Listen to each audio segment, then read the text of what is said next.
안녕하세요. 저는 오정숙이라고 합니다. 정말 어처구니 없던 제 이야기 좀 들어주세요. 창문을 열자 훅 끼쳐오는 아스팔트 열기에 숨이 턱 막히는 전형적인 8월의 오후였습니다. 거실 창가에 둔 난초 잎사귀에 내려앉은 먼지를 젖은 헝겊으로 닦아내고 있었죠. 남편이 살아생전 애지중지하던 것인데 이제는 온전히 저의 몫이 되었습니다. 잎을 하나하나 닦아낼 때마다 먼저 간 남편의 얼굴이 어른거리는 것 같아 저는 매일같이 난초를 돌보곤 해요. 텔레비전에서는 한가로운 주말 드라마가 재방송되고 있었지만 제 눈과 귀는 온통 창밖을 향해 열려 있었습니다. 아들 내외와 함께 산다는 건 조용하던 제 일상에 새로운 규칙과 소음이 생긴다는 뜻이기도 하니까요. 그때였어요.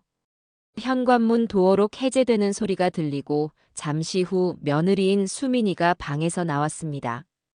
언제나처럼 딱 떨어지는 정장 차림이었죠. 손에는 서류가 들린 듯한 가방 하나만 들려 있었고요. 주말인데도 회사에 무슨 급한 일이라도 생긴 모양이구나 하고 대수롭지 않게 생각했습니다. 요즘 젊은 사람들이야 주말이 어디 있고 평일이 어디 있겠어요. 제 아들만 해도 밥 먹듯이 야근을 하니까요. 수민아, 회사 가니? 제가 먼저 말을 건넸습니다. 수민이는 현관에서 구두를 신으며 짧게 대답했어요. 네, 어머님. 잠깐 볼 일이 있어서요. 아이고, 주말인데 고생이 많다. 저녁은 먹고 들어올 거니? 아마도요. 늦을 것 같으니 저녁은 진우 씨랑 두 분이서 챙겨 드세요. 딱딱하고 사무적인 말투. 결혼하고 1년이 넘도록 저와 며느리 사이에는 이처럼 보이지 않는 벽이 존재했어요. 살갑게 다가서려 해도 며느리는 늘 일정 거리를 유지했죠. 처음에는 서운했지만 요즘 애들이 다 저렇지 일하느라 피곤해서 그러려니 하고 억지로 이해하려 노력하는 중이었습니다. 그래, 알겠다. 운전 조심하고. 저는 의례적인 인사를 건넸어요. 당연히 지하 주차장에 있는 자기 차를 몰고 나갈 거라고 생각했으니까요. 작년에 아들이 큰맘 먹고 뽑아준 번쩍이는 새 차가 주차장에 고이 모셔져 있었거든요. 그런데 며느리의 다음 행동이 제 눈을 의심하게 만들었습니다. 현관문을 나선 며느리는 지하 주차장으로 향하는 엘리베이터 쪽으로 가지 않았어요. 대신 1층 현관을 지나 아파트 단지 안을 가로질러 걸어가기 시작하는 겁니다. 저는 난초잎을 닦던 손을 멈추고 창가에 바싹 다가섰어요. 어디 가는 거지? 누구 만나서 같이 가나? 별의별 생각이 다 들었죠. 며느리는 아파트 정문을 향해 망설임 없이 걸어갔습니다. 마치 처음부터 목적지가 그곳이었던 것처럼요. 정문 경비실을 지나 인도에 선 며느리는 익숙하게 스마트폰을 꺼내 들고 화면을 몇 번 두드렸어요. 그리고 얼마 지나지 않아 노란색 택시 한 대가 며느리 앞에 멈춰 섰습니다. 며느리는 자연스럽게 뒷좌석에 올라탔고 택시는 금세 대로변으로 사라져 버렸습니다. 저는 한동안 그 자리에 못 박힌 듯 서 있었어요. 머릿속이 복잡해졌죠. 멀쩡한 새 차를 놔두고 왜 택시를? 그것도 집 앞에서 바로 탄 것도 아니고 굳이 아파트 정문까지 걸어 나가서 이해할 수 없는 행동이었어요. 처음에는 기름이 떨어졌나? 하는 아주 단순한 생각을 했어요. 아니면 약속 장소가 주차하기 복잡한 곳이라 그럴 수도 있겠다 싶었고요. 하지만 그 모든 가능성을 고려하더라도 며느리의 행동은 어딘가 부자연스러웠습니다. 마치 나는 차를 두고 나간다는 사실을 누군가에게 보여주기라도 하려는 듯한 느낌이었달까요? 그날 제 마음속에 아주 작지만 분명한 의심의 씨앗 하나가 심어졌습니다. 그날 저녁 아들 진우가 퇴근하고 돌아왔어요. 저는 아무렇지 않은 척 저녁상을 차렸죠. 낮에 있었던 일을 바로 꺼내기보다는 일단 분위기를 살피는 게 낫다고 판단했습니다. 찌개가 보글보글 끓고 생선 굽는 냄새가 집안에 퍼졌어요. 다녀왔습니다. 왔니? 얼른 손 씻고 와. 밥 먹자. 아들은 피곤한 얼굴로 가방을 내려놓고 욕실로 향했어요. 잠시 후 식탁에 마주 앉아 저녁을 먹기 시작했습니다. 오늘 회사에서 별일 없었고, 늘 똑같죠, 뭐. 부장님은 또 이상한 걸로 트집 잡고, 그래도 월급날 얼마 안 남았으니까 참아야죠.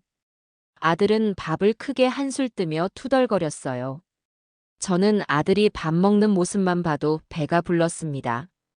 저렇게 열심히 사는데 제가 더 잘 챙겨줘야죠.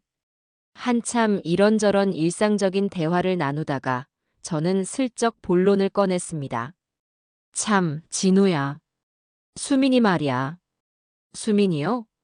수민이가 왜요? 오늘 낮에 어디 나간다면서 택시를 타고 가더라. 지하 주차장에 차는 놔두고. 제 말에 아들은 별일 아니라는 듯 대답했어요. 아, 그랬어요? 피곤했나 보죠. 주말에도 출근하면 운전하기 귀찮을 때 있잖아요. 그래도 새 차 뽑은 지 얼마나 됐다고. 차 아까워서 그러는 건가? 에이, 설마요. 수민이가 그런 거 신경 쓰는 사람 아니에요. 그냥 그날그날 컨디션 따라 그러는 거겠죠. 어머니, 너무 신경 쓰지 마세요. 아들은 제 걱정을 그저 예민함으로 치부하는 듯 했어요. 그 순간 현관문 열리는 소리가 들리고 며느리가 돌아왔습니다. 아들은 반갑게 자리에서 일어나 며느리를 맞았죠. 수민아, 이제 왔어? 고생 많았네. 저녁은? 먹었어. 당신은? 어머님이랑 식사했고. 응, 방금 막. 당신 오니까 딱 좋네. 며느리는 피곤한 기색이 역력했어요. 가방을 소파에 던지듯 내려놓고는 곧장 방으로 들어가려 했죠. 저는 이 기회를 놓칠 수 없었어요. 지금 확인하지 않으면 제 마음속 의심은 밤새 저를 괴롭힐 게 뻔했습니다. 아가, 잠깐만 이리 와서 앉아보렴. 제 부름에 며느리는 걸음을 멈추고 저를 돌아봤어요. 그 표정에는 또 무슨 잔소리를 하시려고 하는 듯한 귀찮음이 서려 있었죠. 왜요, 어머님? 하실 말씀 있으세요? 다른 게 아니라 낮에 보니 택시를 타고 나가던데. 차에 무슨 문제라도 있는 거니? 저는 최대한 부드러운 목소리로 정말 순수하게 궁금하다는 듯이 물었어요. 하지만 며느리에게서 돌아온 대답은 제 마음에 찬물을 끼얹었습니다.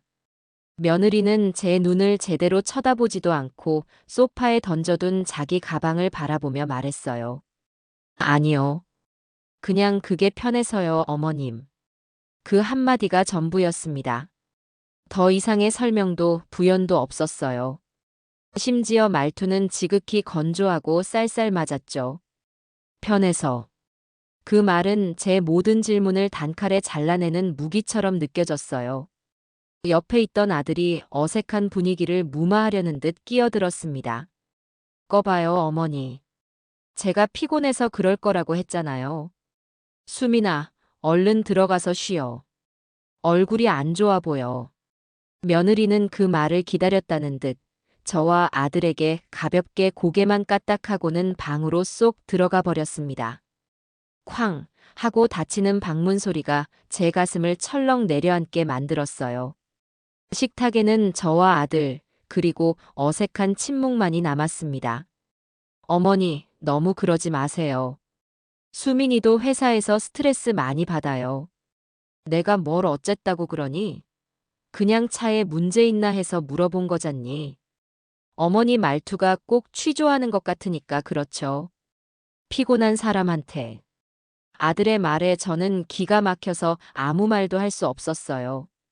아들 눈에는 제가 그저 며느리를 못 잡아먹어 안달인 시어머니로만 보이는 모양이었죠. 서운함과 분노가 동시에 치밀어 올랐습니다. 며느리의 퉁명스러운 태도보다 제 마음도 모르고 아내 편만 드는 아들이 더 야속하게 느껴졌어요. 그날 저녁 저는 제대로 소화도 못 시킨 채 자리에 누웠습니다. 잠은 오지 않았어요. 천장에 매달린 형광등의 잔상만이 어둠 속에서 둥둥 떠다녔죠. 며느리의 차가운 목소리, 그냥 그게 편해서요. 그 말이 계속 귓가에 맴돌았습니다. 편해서? 뭐가 그렇게 편하다는 걸까? 자기 차를 몰고 나가면 주차장에서 엘리베이터만 타면 현관 앞까지 오는데 굳이 정문까지 걸어 나가 택시를 기다리는 게 더 편하다고? 말도 안 되는 소리였어요. 이건 분명 다른 이유가 있는 겁니다. 그래, 차에 문제가 있는 게 틀림없어. 저는 마지막 남은 합리적인 의심을 붙잡고 싶었어요. 며느리가 제게 솔직하게 말하지 못할 차에 결함 같은 게 있을 거라고요. 그래서 저나 아들이 걱정할까봐 혼자 서비스 센터라도 다녀오려고 그랬던 걸지도 모른다고 그렇게 믿고 싶었습니다. 확인해 봐야 했어요. 이대로 밤을 지새우면 병이라도 날 것 같았죠. 저는 조심스럽게 침대에서 일어나 옷을 챙겨 입었습니다. 곤히 잠든 아들의 숨소리를 뒤로 하고 살금살금 방을 빠져나왔어요. 며느리 방문 앞을 지날 때는 숨소리마저 죽였습니다. 현관문을 열고 닫을 때도 소리가 나지 않도록 최대한 조심했고요. 밤늦은 아파트 복도는 서늘한 공기만이 가득했어요. 엘리베이터를 타고 지하 주차장으로 내려가는 그 짧은 순간이 영원처럼 길게 느껴졌습니다. 띵 하는 소리와 함께 문이 열리고 저는 익숙한 주차구역으로 향했어요. 며느리의 차는 늘 같은 자리에 주차되어 있었죠. 저 멀리 하얀색 세단 한 대가 주차장 형광등 불빛 아래 차갑게 서 있는 것이 보였습니다. 가까이 다가가자 흠집 하나 없이 매끈한 표면이 모습을 드러냈어요. 뽑은 지 1년도 채 되지 않은 새 차였죠. 저는 먼저 차 주위를 한 바퀴 빙 둘러보았습니다. 타이어에 바람이 빠졌는지 어딘가 긁힌 자국은 없는지 샅샅이 살폈어요. 하지만 차는 완벽했습니다. 마지막 희망을 품고 저는 운전석 쪽 창문에 바싹 얼굴을 가져다 댔습니다. 손으로 차양을 만들어 안을 들여다보았죠. 어두컴컴했지만 계기판의 불빛은 희미하게 보였어요. 그리고 그 순간 제 눈에 들어온 것은 가득 채워져 있음을 알리는 기름 게이지였습니다. FFULL 문자를 가리키는 바늘이 선명했어요. 순간 온몸에 피가 차갑게 식는 기분이었습니다. 기름도 가득 차 있고 외관도 멀쩡하고 차에는 아무런 문제가 없었어요. 그렇다면 며느리는 제게, 아니 우리 모두에게 거짓말을 한 겁니다. 편해서라는 그 한마디 뒤에 무언가 다른 진실을 숨기고 있는 게 틀림없었어요. 그게 대체 뭘까? 왜 며느리는 멀쩡한 자기 차를 유령처럼 주차장에 세워두고 위험하고 불편하게 택시를 타고 다니는 걸까? 저는 차가운 차체에 손을 짚고 한참을 서 있었습니다. 주차장의 싸늘한 공기가 폐부 깊숙이 파고드는 것 같았어요. 단순한 의문을 넘어 이제는 배신감마저 들기 시작했습니다. 가족이라면 적어도 시어머니인 제게는 솔직하게 말해줄 수 있는 거 아닌가요? 무엇을 숨기고 있기에 저토록 철벽을 치는 걸까? 그날 밤 저는 결심했습니다.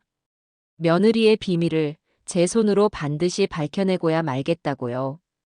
평화롭던 우리 집의 균열을 일으키는 그 정체를 알아내기 전까지 저는 절대로 멈추지 않을 겁니다. 그날 밤 저는 지하 주차장에서 올라온 뒤로 한숨도 자지 못했어요. 차갑게 식은 몸을 이불 속에 우겨 넣었지만 정신은 오히려 맑아지는 기분이었죠. 기름 게이지의 선명한 바늘과 먼지 하나 없이 매끈하던 차체가 눈앞에서 사라지지 않았습니다. 며느리의 거짓말은 이제 단순한 의심이 아니라 명백한 사실이 되어 제 머릿속을 헤집고 다녔어요. 대체 왜? 라는 질문이 꼬리에 꼬리를 물고 이어졌지만 답을 찾을 길은 막막했습니다. 어둠 속에서 저는 다짐하고 또 다짐했어요. 이 일의 진실을 알아내기 전까지는 절대로 며느리의 페이스에 말려들지 않겠다고요. 다음 날 아침, 저는 평소보다 일찍 일어나 아침을 준비했습니다. 부엌에서 들그락거리는 소리에 아들 진우가 부스스한 얼굴로 방에서 나왔어요. 어머니, 벌써 일어나셨어요? 좀 더 주무시지. 나이 들면 아침잠만 없어진다. 얼른 씻고 와. 해장국 끓여놨어. 저는 애써 아무렇지 않은 척 평소와 같은 아침을 연기했습니다. 하지만 제 속은 부글부글 끓고 있었죠. 잠시 후 며느리도 방에서 나왔습니다. 어제 저녁의 냉랭함은 어디 가고 말끔하게 화장까지 마친 얼굴이었어요. 마치 아무 일도 없었다는 듯이요. 일어났니? 와서 아침 먹어라. 네, 어머님. 짧은 대답과 함께 식탁에 앉는 며느리의 얼굴을 저는 찬찬히 뜯어보았습니다. 저 태연한 표정 뒤에 대체 어떤 비밀을 숨기고 있는 걸까? 식탁에는 어색한 침묵이 흘렀어요. 숟가락과 그릇이 부딪히는 소리만이 유난히 크게 들렸죠. 침묵을 깬 것은 아들이었습니다. 수민아, 오늘 저녁에 우리 팀 회식 잡혔어. 아마 좀 늦을 것 같아. 알았어. 그럼 저녁은 나 혼자 먹어야겠네. 미안. 갑자기 잡힌 거라. 끝나고 바로 전화할게. 두 사람이 다정하게 대화를 나누는 모습을 보니 어젯밤 아들한테 느꼈던 서운함이 다시금 고개를 들었어요. 제 아들이지만 결혼하고 나니 정말 남의 편이 된 것만 같았죠. 저는 이 기회를 놓치지 않고 다시 한번 며느리를 떠보기로 마음먹었습니다. 아가, 오늘도 택시 타고 출근할 거니? 제 질문에 며느리의 숟가락이 순간 멈칫하는 것을 저는 똑똑히 보았습니다. 아들의 눈치도 살짝 살피는 것 같았고요. 네. 아마도요. 아니, 왜 그러는 거니? 내가 어제 주차장에 내려가서 네 차를 봤는데 아무 문제 없던데. 기름도 꽉 차 있고. 그런데 왜 자꾸 차를 놔두고 다녀? 혹시 운전하기 무서운 일이라도 있었어? 저는 일부러 무서운 일이라는 단어에 힘을 주어 말했어요. 혹시라도 사고의 트라우마 같은 게 있다면 제 걱정스러운 질문에 마음을 열지도 모른다는 일말의 기대감 때문이었죠. 하지만 며느리는 제 기대를 여지없이 무너뜨렸습니다. 어머님, 제 차까지 확인하셨어요? 며느리의 목소리는 차갑다 못해 얼음장 같았어요. 순식간에 부엌의 공기가 싸늘하게 얼어붙었죠. 그게 아니라 혹시 차에 문제가 있는데 네가 말을 못하는 건가 싶어서. 제 문제는 제가 알아서 해요. 그리고 택시 타는 게 여러모로 편할 때도 있고요. 어머님은 신경 안 쓰셔도 돼요. 신경 안 쓰셔도 돼요. 그 말은 마치 날카로운 비수가 되어 제 가슴에 박혔습니다. 저를 완벽한 타인, 간섭하지 말아야 할 외부인으로 규정하는 말이었으니까요. 보다 못한 아들이 결국 언성을 높였습니다. 어머니, 아침부터 왜 그러세요? 수민이가 편하다잖아요. 사람마다 스타일이 다른 건데 어머니 방식만 맞다고 생각하지 마세요. 내가 뭘? 나는 그냥 걱정이 돼서. 그 걱정이 수민이한테는 스트레스일 수 있다고요. 제발 좀 그냥 놔두세요. 저희도 이제 성인이에요. 아들은 제 말을 자르고 며느리의 역성을 들었어요. 심지어 저를 나무라기까지 했죠. 저는 더 이상 아무 말도 할 수 없었습니다. 아들과 며느리 두 사람이 마치 한 팀처럼 저를 몰아세우는 것 같았어요. 이 집에서 저는 완전히 이방인이 된 기분이었습니다. 며느리는 밥을 반도 넘게 남긴 채 자리에서 일어났어요. 먼저 나갈게. 다녀오세요, 어머님. 차가운 인사를 남기고 며느리는 현관을 나섰습니다. 저는 그 뒷모습을 망연자실하게 바라볼 수밖에 없었죠. 아들 역시 입맛이 떨어졌는지 수저를 내려놓았습니다. 어머니, 정말 죄송한데요. 당분간 수민이 일에는 신경 좀 꺼주세요. 안 그래도 회사 일 때문에 힘든 사람이에요. 진우, 너 엄마한테 어떻게 그런 말을 할 수가 있니? 저도 이러고 싶지 않아요. 근데 어머니가 자꾸 수민이를 몰아붙이시잖아요. 이러다 우리 부부 사이에 문제 생기면 어떡하실 거예요? 아들은 그 말을 끝으로 출근 준비를 위해 방으로 들어가 버렸습니다. 식탁에 홀로 남은 저는 밥이 목으로 넘어가지 않았어요. 서러움에 눈물이 핑 돌았습니다. 제가 뭘 그렇게 잘못한 걸까요? 그저 가족을 걱정한 것뿐인데 돌아오는 것은 의심과 원망뿐이라니요. 하지만 그 서러움은 이내 분노와 오기로 바뀌었습니다. 그래, 니들이 그렇게 똘똘 뭉쳐서 나를 따돌린다면 나도 내 방식대로 할 수밖에. 저는 이 문제를 혼자서라도 반드시 파헤쳐야겠다고 굳게 결심했습니다. 아들도 며느리도 이제는 아무도 믿을 수 없었어요. 며칠 동안 집안에는 냉랭한 기운이 감돌았어요. 저와 며느리는 꼭 필요한 말이 아니면 대화를 나누지 않았고 아들은 중간에서 눈치만 보며 두 사람을 번갈아 살폈죠. 저는 겉으로는 아무렇지 않은 척했지만 머릿속은 온통 며느리에 대한 생각으로 가득 차 있었습니다. 그러던 어느 날 오후 저는 며느리의 방을 청소하기로 마음먹었어요. 평소에는 각자 방은 각자가 치우는 게 원칙이었지만 그날은 도저히 가만히 있을 수가 없었거든요. 이건 단순한 청소가 아니라 단서를 찾기 위한 저만의 수사였습니다. 며느리의 방은 언제나처럼 깔끔하게 정돈되어 있었어요. 흐트러진 곳 하나 없이 모든 물건이 제자리에 놓여 있었죠. 저는 일부러 더 꼼꼼하게 청소기를 돌리고 걸레질을 했습니다. 책상 위를 닦고 화장대를 정리하면서 혹시라도 수상한 물건이 없는지 눈을 크게 뜨고 살폈어요. 하지만 별다른 소득은 없었습니다. 실망감이 밀려올 때쯤 제 눈에 책상 아래에 놓인 작은 쓰레기통이 들어왔어요. 평소 같았으면 그냥 지나쳤을 테지만 그날은 달랐죠. 저는 잠시 망설였습니다. 남의 쓰레기통을 뒤지는 건 명백한 사생활 침해였으니까요. 하지만 어차피 버릴 쓰레기인데 뭐 어때 하는 자기 합리화와 함께 저는 결국 허리를 숙였습니다. 쓰레기통 안에는 화장솜과 몇 가지 과자 봉지 같은 것들이 들어 있었어요. 별거 없구나 하고 일어서려던 순간 구겨진 종이 뭉치 하나가 눈에 띄었습니다. 조심스럽게 그것을 집어 펼쳐보았어요. 그것은 바로 영수증이었습니다. 영수증을 펼쳐든 제 손이 미세하게 떨렸어요. 강남에 있는 최고급 백화점의 이름이 선명하게 찍혀 있었죠. 날짜는 불과 사흘 전. 그리고 제 눈을 사로잡은 것은 바로 구매 품목이었습니다. 실크 넥타이 블루라고 적혀 있었어요. 가격은 무려 40만 원에 가까웠습니다. 순간 머릿속이 하얘졌어요. 남성용 넥타이. 그것도 이렇게 비싼 걸 대체 누구에게 선물하려고 산 걸까?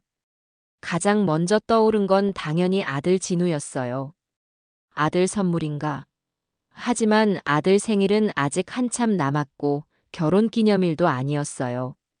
특별한 날이 아닌데 이렇게 고가의 선물을 할 리가 없었죠. 그렇다면 설마. 제 머릿속에서 절대 떠올리고 싶지 않았던 최악의 가설이 고개를 들기 시작했습니다. 혹시 다른 남자가 있는 건가? 그 생각이 들자 심장이 쿵쾅거리기 시작했어요.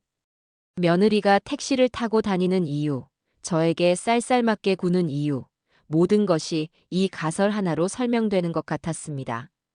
다른 남자를 만나러 가기 위해 자신의 동선을 숨기려고 일부러 택시를 이용하는 것일지도 모른다는 끔찍한 상상이었죠. 저는 영수증을 주머니 깊숙이 찔러 넣었습니다. 이것은 결정적인 증거가 될 수도 있었어요. 방을 나오는데 다리가 후들거려 제대로 걷기조차 힘들었습니다.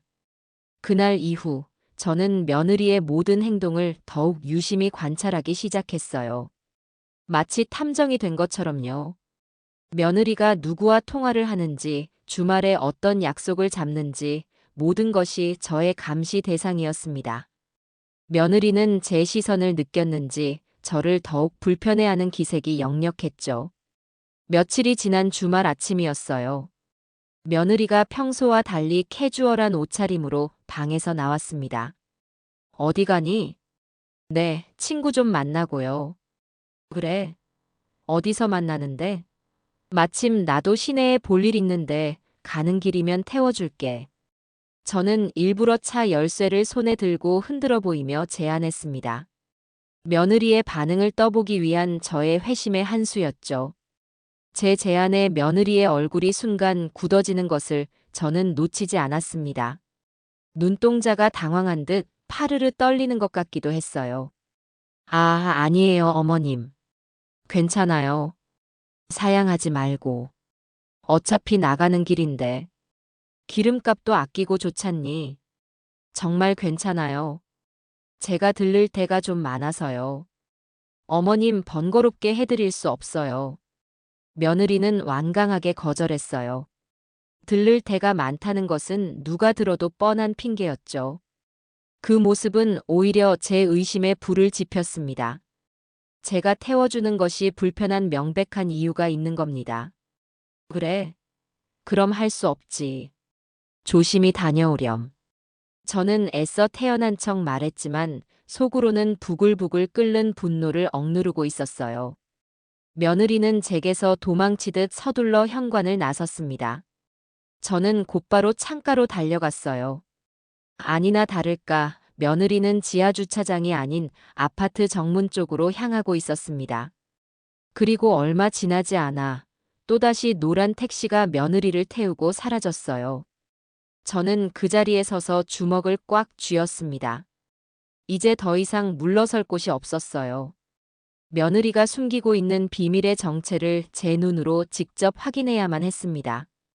저 영수증의 주인, 그리고 저 택시의 목적지.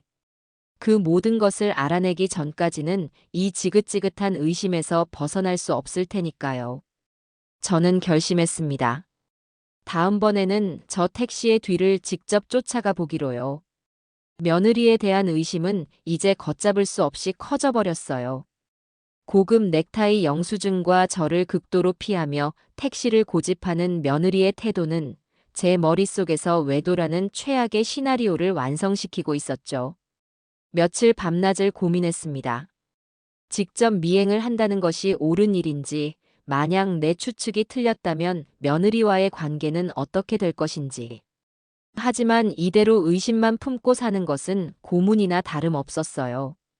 저는 결국 위험한 선택을 하기로 마음먹었습니다. 진실이 무엇이든 제 눈으로 직접 확인해야만 했어요. 결전의 날은 생각보다 빨리 찾아왔습니다. 다음 주 수요일 며느리가 연차를 냈다는 소식을 아들을 통해 들었어요. 평일 낮에 쉬는 날이라니 미행하기에는 최적의 조건이었죠. 저는 그날 아침부터 안절부절 못하며 며느리가 외출하기만을 기다렸습니다. 심장이 어찌나 세차게 뛰는지 금방이라도 입 밖으로 튀어나올 것 같았어요. 오전 10시쯤 드디어 며느리가 방에서 나왔습니다. 평소에 딱딱한 정장 차림이 아닌 제법 멋을 낸 원피스 차림이었어요. 화장도 평소보다 공들여 한 듯 했고요. 그 모습에 제 심장은 더욱 불안하게 요동쳤습니다. 누굴 만나러 가기에 저렇게 꾸몄을까? 나가니? 네, 어머님. 약속이 있어서요. 그래, 잘 다녀와라. 저는 최대한 무심한 척 대꾸하고는 며느리가 현관을 나서는 소리가 들리자마자 서둘러 제 방으로 들어갔습니다. 미리 챙겨둔 모자와 선글라스를 쓰고 가방을 둘러맸어요. 창문 틈으로 며느리가 정문 쪽으로 걸어가는 것을 확인한 뒤 저는 숨을 죽이고 뒤따라 나섰습니다. 아파트 복도를 걸어 내려가는데 꼭 나쁜 짓을 하러 가는 사람처럼 심장이 쿵쾅거렸어요. 아파트 정문을 빠져나오자 며느리가 막 택시에 올라타는 모습이 보였습니다. 저는 서둘러 제 차에 시동을 걸었어요. 다행히 신호에 걸려 며느리가 탄 택시가 바로 출발하지는 않았죠. 저는 안전거리를 유지하며 조심스럽게 택시의 뒤를 쫓기 시작했습니다. 운전대를 잡은 손에 땀이 흥건했어요. 혹시라도 며느리가 뒤를 돌아보거나 택시 기사가 저를 이상하게 생각할까봐 조마조마했죠. 택시는 시내를 빠져나가 강남 방향으로 향했습니다. 제 심장은 점점 더 세차게 뛰기 시작했어요. 강남이라니. 역시 뭔가 있구나. 한참을 달리던 택시는 번화가를 지나 한적한 주택가 골목으로 접어들었습니다. 그리고 마침내 새로 지은 지 얼마 안 되어 보이는 깔끔한 오피스텔 건물 앞에서 멈춰 섰어요.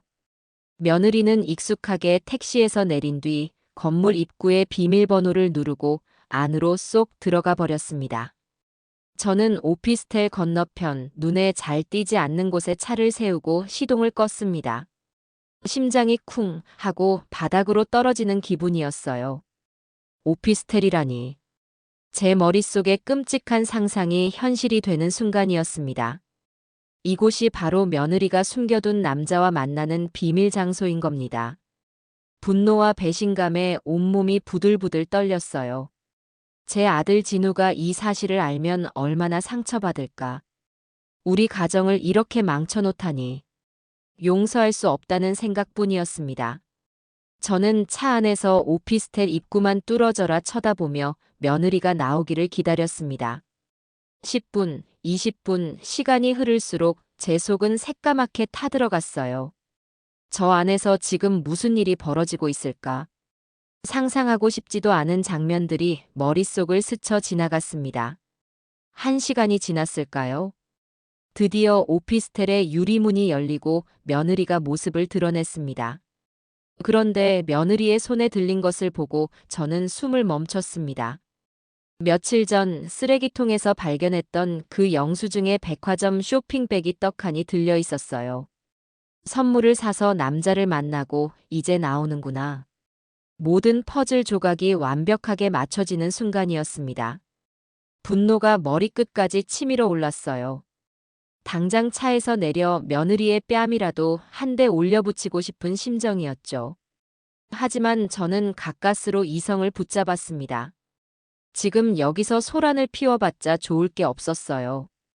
더 확실한 증거를 잡아서 아들 앞에서 모든 것을 밝혀야 한다고 생각했습니다. 며느리는 다시 택시를 잡아 타고 왔던 길을 되돌아갔습니다. 저는 더 이상 뒤쫓지 않았어요. 이미 충분한 것을 보았으니까요. 저는 멍하니 오피스텔 건물을 바라보다가 힘없이 운전대에 고개를 기댔습니다. 눈물이 왈칵 쏟아졌어요. 아들에 대한 미안함, 며느리에 대한 분노, 망가져버릴 가정에 대한 두려움이 한꺼번에 몰려왔습니다. 그날 저녁, 집안의 분위기는 그 어느 때보다 무거웠습니다. 저는 며느리의 얼굴을 마주볼 자신이 없어서 저녁 식사 준비만 마치고 제 방으로 들어와 버렸어요. 아들이 퇴근하고 며느리와 함께 식사하는 소리가 들려왔지만 저는 방에서 나가지 않았습니다. 지금 며느리의 얼굴을 보면 무슨 짓을 저지를지 저 자신도 확신할 수 없었거든요. 한참 뒤 아들이 제 방문을 두드렸습니다. 어머니, 주무세요? 저녁 안 드세요? 생각 없다. 너희들끼리 먹어라. 왜 그러세요? 어디 안 좋으세요? 아들의 걱정스러운 목소리에 결국 문을 열었습니다. 아들 뒤에는 며느리가 불안한 표정으로 서 있었어요. 그 뻔뻔한 얼굴을 보니 또다시 화가 치밀어 올랐죠. 너 나한테 할 말 없니? 제가 며느리를 쏘아붙이자 며느리는 당황한 듯 눈을 동그랗게 떴습니다. 네. 무슨 말씀이세요, 어머님? 정말 몰라서 물어. 오늘 낮에 어디서 뭘 하고 다녔는지 네 입으로 직접 말해봐. 제 추궁에 아들이 끼어들었습니다. 어머니, 또 왜 그러세요? 수민이 오늘 친구 만난다고 했잖아요. 친구. 그 친구가 오피스텔에 사는 남자친구였나 보지. 제 입에서 오피스텔이라는 단어가 나오자 며느리의 얼굴이 새하얗게 질렸습니다. 그 반응은 제 확신을 더욱 굳게 만들었죠. 이제 실토를 하는구나.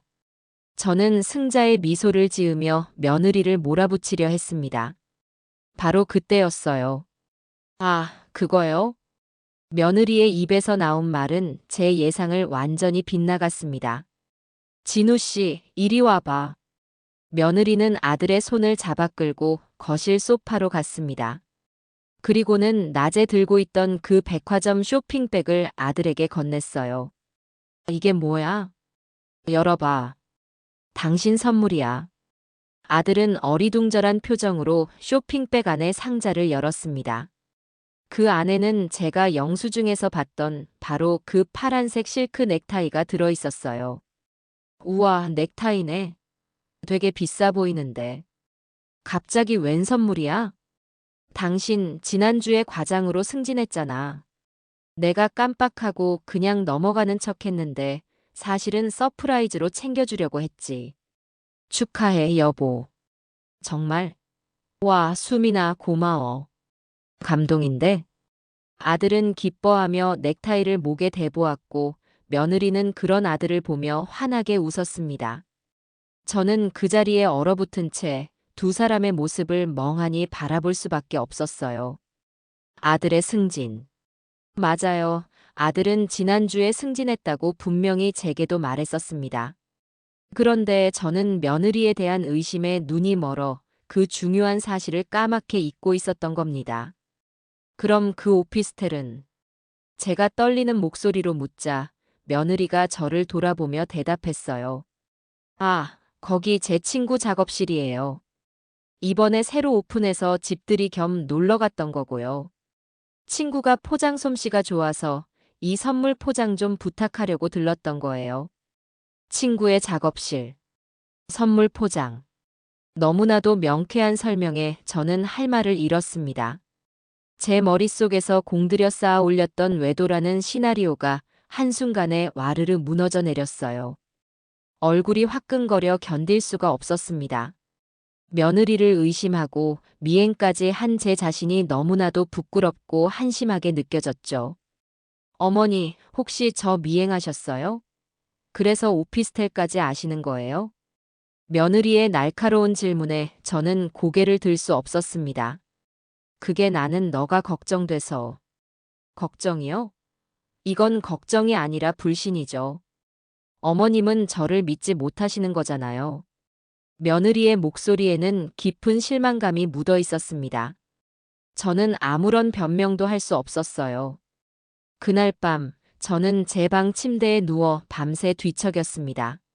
며느리에게 씻을 수 없는 상처를 주었다는 죄책감에 괴로웠어요. 하지만 한편으로는 여전히 풀리지 않는 의문이 제 머릿속을 맴돌았습니다.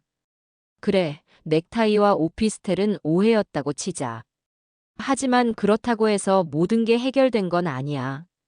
대체 왜 며느리는 여전히 택시를 타고 다니는 거지?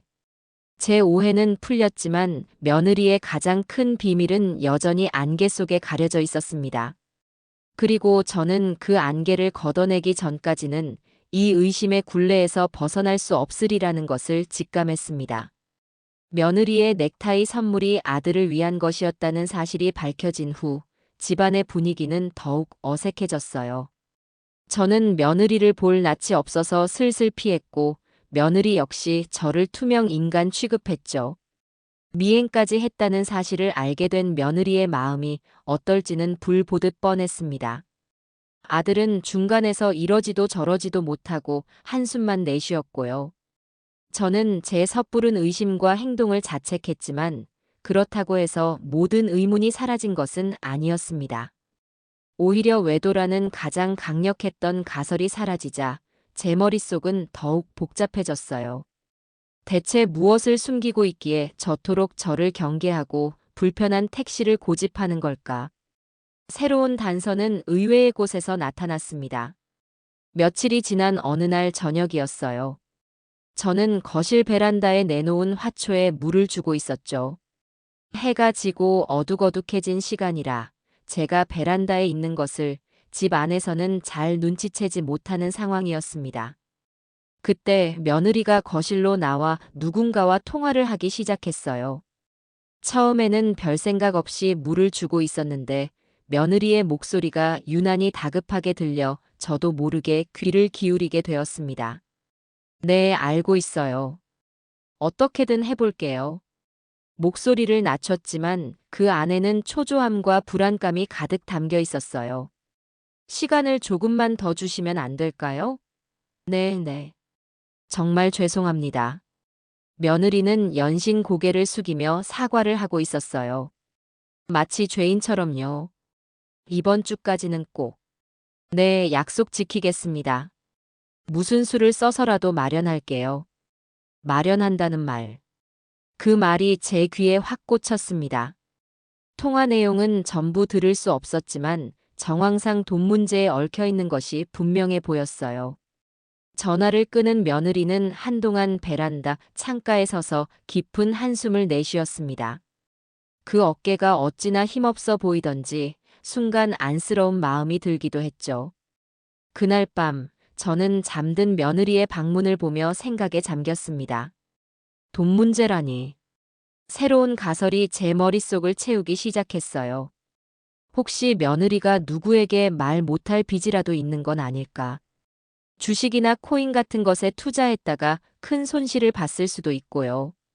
그래서 차를 팔지는 못하고 기름값이라도 아끼려고 택시를 타고 다니는 건 아닐까 하는 생각까지 미쳤습니다. 만약 그게 사실이라면 며느리가 저와 아들에게 쌀쌀맞게 굴었던 것도 이해가 갔어요. 혼자서 감당하기 힘든 짐을 지고 있으니 주변 사람들의 관심이 간섭처럼 느껴졌을 테니까요. 며칠 뒤 제 새로운 가설을 뒷받침하는 결정적인 장면을 목격하게 되었습니다. 그날도 며느리는 외출 준비를 하고 있었어요. 저는 또다시 미행을 하기로 마음먹었습니다. 지난번의 실패 때문에 망설여졌지만 이번에는 며느리를 돕고 싶다는 마음이 더 컸어요. 만약 정말 돈 문제로 힘들어하는 거라면 시어머니인 제가 모른 척할 수는 없는 노릇이었으니까요. 저는 지난번보다 더 조심스럽게 며느리의 뒤를 쫓았습니다. 며느리가 탄 택시는 강남의 오피스텔이 아닌 시내 중심가로 향했어요. 그리고 마침내 한 대형 은행의 본점 건물 앞에서 멈춰 섰습니다. 며느리는 택시에서 내려 망설임 없이 은행 안으로 들어갔어요. 저는 길 건너편 카페에 자리를 잡고 며느리가 나오기를 기다렸습니다. 은행에는 왜 온 걸까? 대출 상담이라도 받으려는 건가? 제 머릿속은 온갖 추측으로 복잡했어요. 30분쯤 지났을까요? 며느리가 은행에서 나왔습니다. 그런데 며느리의 손에는 서류 봉투가 아닌 제법 두툼해 보이는 흰 봉투가 들려 있었어요. 며느리는 은행 앞 ATM 기기로 다가가 그 봉투에 담긴 돈을 입금하는 듯 했습니다. 화면을 조작하는 며느리의 얼굴은 수심으로 가득 차 있었죠. 한참을 서성이던 며느리는 입금을 마친 뒤 허탈한 표정으로 다시 어디론가 향했습니다. 저는 그 모습을 지켜보며 제 가설이 거의 확실하다고 믿게 되었어요. 저렇게 큰 돈을 누군가에게 보내는 것을 보니 빚독촉에 시달리고 있는 게 틀림없었습니다. 제 마음은 분노보다는 안타까움으로 가득 찼어요. 왜 저런 힘든 일을 혼자 짊어지고 있었을까? 진작에 저나 아들에게 털어놓았다면 함께 해결할 방법을 찾았을 텐데 말이에요. 집으로 돌아온 저는 깊은 고민에 빠졌습니다. 이 사실을 어떻게 며느리에게 확인해야 할까? 지난번처럼 섣불리 추궁했다가는 또다시 관계만 악화될 것이 뻔했어요. 증거가 필요했습니다. 며느리가 스스로 입을 열게 만들 빼도 박도 못할 증거 말이에요. 기회는 의외로 쉽게 찾아왔습니다. 그날 밤 아들이 서재에서 급하게 처리할 업무가 있다며 컴퓨터 앞에 앉아 있었어요. 저는 아들에게 줄 과일이라도 깎아주려고 서재에 들어갔죠. 아들은 한창 일에 집중하고 있었고 책상 위에는 각종 서류와 책들이 어지럽게 널려 있었습니다. 그런데 그 서류 더미 사이로 익숙한 은행 로고가 찍힌 통장 하나가 눈에 들어왔어요. 바로 며느리의 월급 통장이었습니다.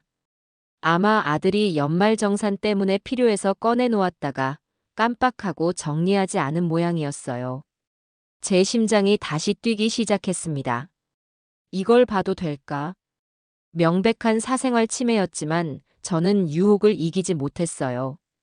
아들이 잠시 화장실에 간 틈을 타 저는 재빨리 통장을 집어들고 첫 장을 넘겼습니다. 통장에는 며느리의 이름과 함께 매달 꼬박꼬박 월급이 들어온 내역이 찍혀 있었어요. 대기업 과장답게 액수도 제법 컸죠. 그런데 제 눈을 사로잡은 것은 입금 내역이 아니었습니다. 바로 출금 내역이었어요. 매달 월급날이 지나고 며칠 뒤면 거의 월급의 절반에 가까운 큰 금액이 자동이체라는 항목으로 빠져나가고 있었습니다. 그렇게 빠져나간 돈이 벌써 1년치가 넘게 쌓여 있었어요. 통장의 잔고는 거의 바닥을 드러내고 있었죠. 저는 통장을 든 채 그 자리에 얼어붙었습니다. 이것으로 모든 것이 확실해졌어요. 며느리는 심각한 재정난에 시달리고 있었던 겁니다. 저 큰돈이 매달 어디로 빠져나가는지는 알 수 없었지만 정상적인 지출은 아닌 것이 분명했어요. 아마도 사채나 무리한 대출의 이자일 가능성이 높았죠. 그러니 남들 눈이 무서워 차도 마음대로 못 타고 기름값 몇 푼이라도 아끼려고 택시를 탔던 겁니다. 저는 통장을 조용히 제자리에 돌려놓고 서재를 나왔습니다. 마음이 무겁게 가라앉았어요. 이제 어떻게 해야 할까? 며느리를 불러 앉혀놓고 이 통장을 내밀며 사실대로 말하라고 해야 할까? 아니면 아들에게 먼저 이 사실을 알려야 할까? 어떤 방법을 선택하든 집안에 큰 파장이 일어날 것은 불 보듯 뻔한 일이었습니다. 하지만 더 이상 이 사실을 저 혼자만 알고 있을 수는 없었어요. 이 문제는 이제 며느리 개인의 문제를 넘어 우리 가족 전체의 문제였으니까요. 저는 다음 날 며느리와 끝장을 보리라 굳게 마음먹었습니다. 며느리의 텅 빈 통장. 그 잔혹한 진실을 확인한 저는 제 방으로 돌아와서도 한동안 움직일 수가 없었어요. 차라리 제 눈으로 직접 보지 않았더라면 좋았을 것을. 이제는 모르는 척할 수도 외면할 수도 없는 명백한 증거가 제 손에 쥐어진 셈이었습니다. 자동이체라는 네 글자 아래 매달 어김없이 찍혀나가던 그 거대한 숫자들. 그 숫자들은 마치 며느리의 목을 조르는 밧줄처럼 제 숨통까지 조여오는 듯 했습니다. 그동안 며느리가 보여주었던 그 날카로운 태도와 알 수 없는 불안감의 근원이 바로 이것이었구나. 혼자서 저 거대한 빚더미를 감당하려니 얼마나 고통스럽고 외로웠을까. 안쓰러운 마음이 들면서도 한편으로는 서운함과 분노가 치밀어 올랐습니다. 왜 말을 하지 않았을까? 왜 가족인 우리에게, 남편인 진우에게조차 등을 돌리고 혼자서만 끙끙 앓았던 걸까? 우리를 얼마나 믿지 못했으면 이 지경이 되도록 입을 닫고 있었던 걸까요? 그 서운함은 이내 책임감으로 변했습니다. 그래, 이대로 내버려 둘 수는 없어. 며느리가 스스로 구렁텅이에서 걸어 나오지 못한다면 내가 직접 그곳으로 들어가 끄집어내야만 해. 설령 그 과정이 며느리에게 또 다른 상처가 될지라도 이 문제를 해결하지 않고서는 우리 가족 누구도 행복할 수 없으리라는 것을 직감했습니다. 다음 날, 저는 아들이 출근하기만을 기다렸습니다. 며느리와 단둘이 그 누구의 방해도 받지 않고 이야기를 해야만 했어요. 아들이 현관문을 나서는 소리가 들리고 집안에 무거운 정적이 내려앉자 저는 비로소 결심을 굳혔습니다. 거실에서 휴대폰을 들여다보고 있는 며느리에게 다가가 맞은편 소파에 깊숙이 몸을 묻고 앉았습니다. 제 움직임에 며느리는 고개를 들어 저를 쳐다봤어요. 그 눈빛에는 이미 또 무슨 일이시죠? 하는 경계심과 피로감이 가득했습니다. 아가, 나 좀 보자. 너랑 아주 중요한 얘기를 해야겠다. 제 목소리는 낮고 무겁게 가라앉아 있었어요. 평소와 다른 분위기를 감지했는지 며느리는 휴대폰을 내려놓고 저를 정면으로 바라봤습니다. 하실 말씀 있으세요, 어머님? 그래. 돌려 말하지 않을게. 너 돈 문제 있는 거 맞지? 단도직입적인 제 질문에 며느리의 얼굴이 순간 굳어졌습니다. 하지만 이내 아무렇지 않은 척 옅은 미소까지 지어 보이며 대답했어요. 갑자기 그게 무슨 말씀이세요? 제가 돈 문제가 왜 있어요? 정말이니? 그럼 이건 어떻게 설명할래? 저는 제 휴대폰을 들어 며칠 전 며느리를 미행하며 찍어두었던 사진을 보여주었습니다. 은행 앞에서 수심 가득한 얼굴로 ATM을 조작하던 며느리의 모습이었죠.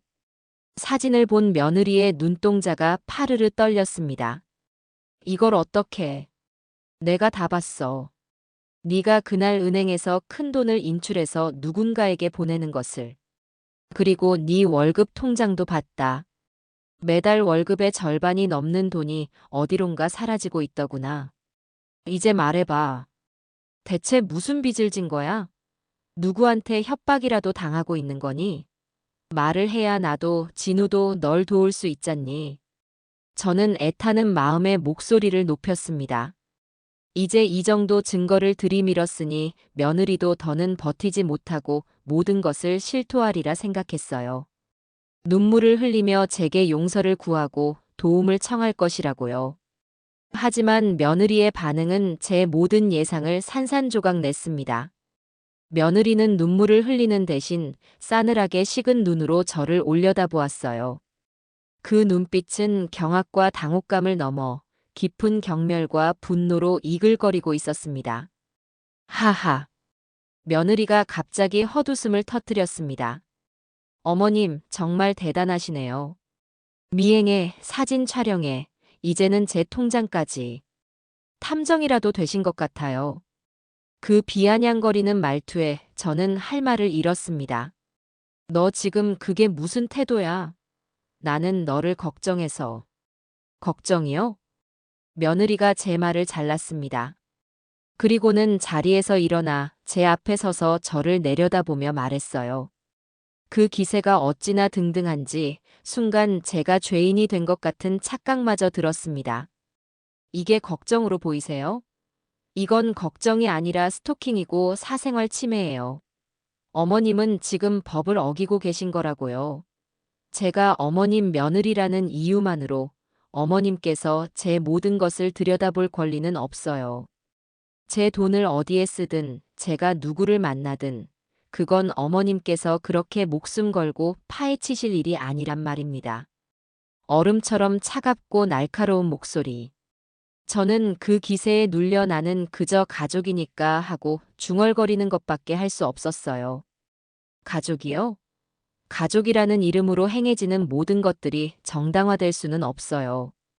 어머님의 지금 이 행동은 제게 구원이 아니에요. 숨 쉴 틈도 없이 제 목을 조여오는 족쇄라고요. 그 말을 하는 며느리의 눈에는 눈물이 가득 고여 있었습니다. 하지만 그 눈물은 결코 약함의 상징이 아니었어요. 그것은 자신의 마지막 남은 성벽이 무너진 것에 대한 처절한 분노의 눈물이었습니다. 저는 완전히 할 말을 잃고 말았습니다. 돕고 싶다는 제 마음이 어떻게 폭력과 족쇄라는 말로 돌아올 수 있는 걸까요? 도저히 이해할 수도 받아들일 수도 없었습니다. 그날 저녁 집안은 폭풍전야처럼 고요했습니다.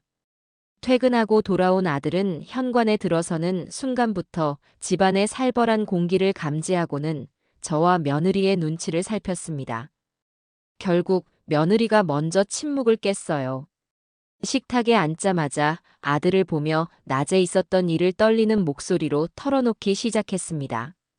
진우 씨, 나 당신한테 할 말이 있어. 오늘 어머님이. 며느리는 차마 말을 잇지 못하고 입술만 깨물었어요.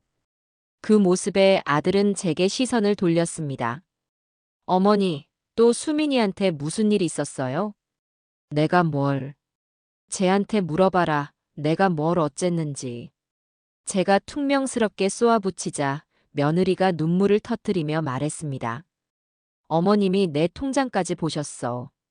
나를 미행하고 사진까지 찍고 내가 빚이라도 져서 이 집안을 망하게 할 사람인 것처럼 몰아붙이셨다고.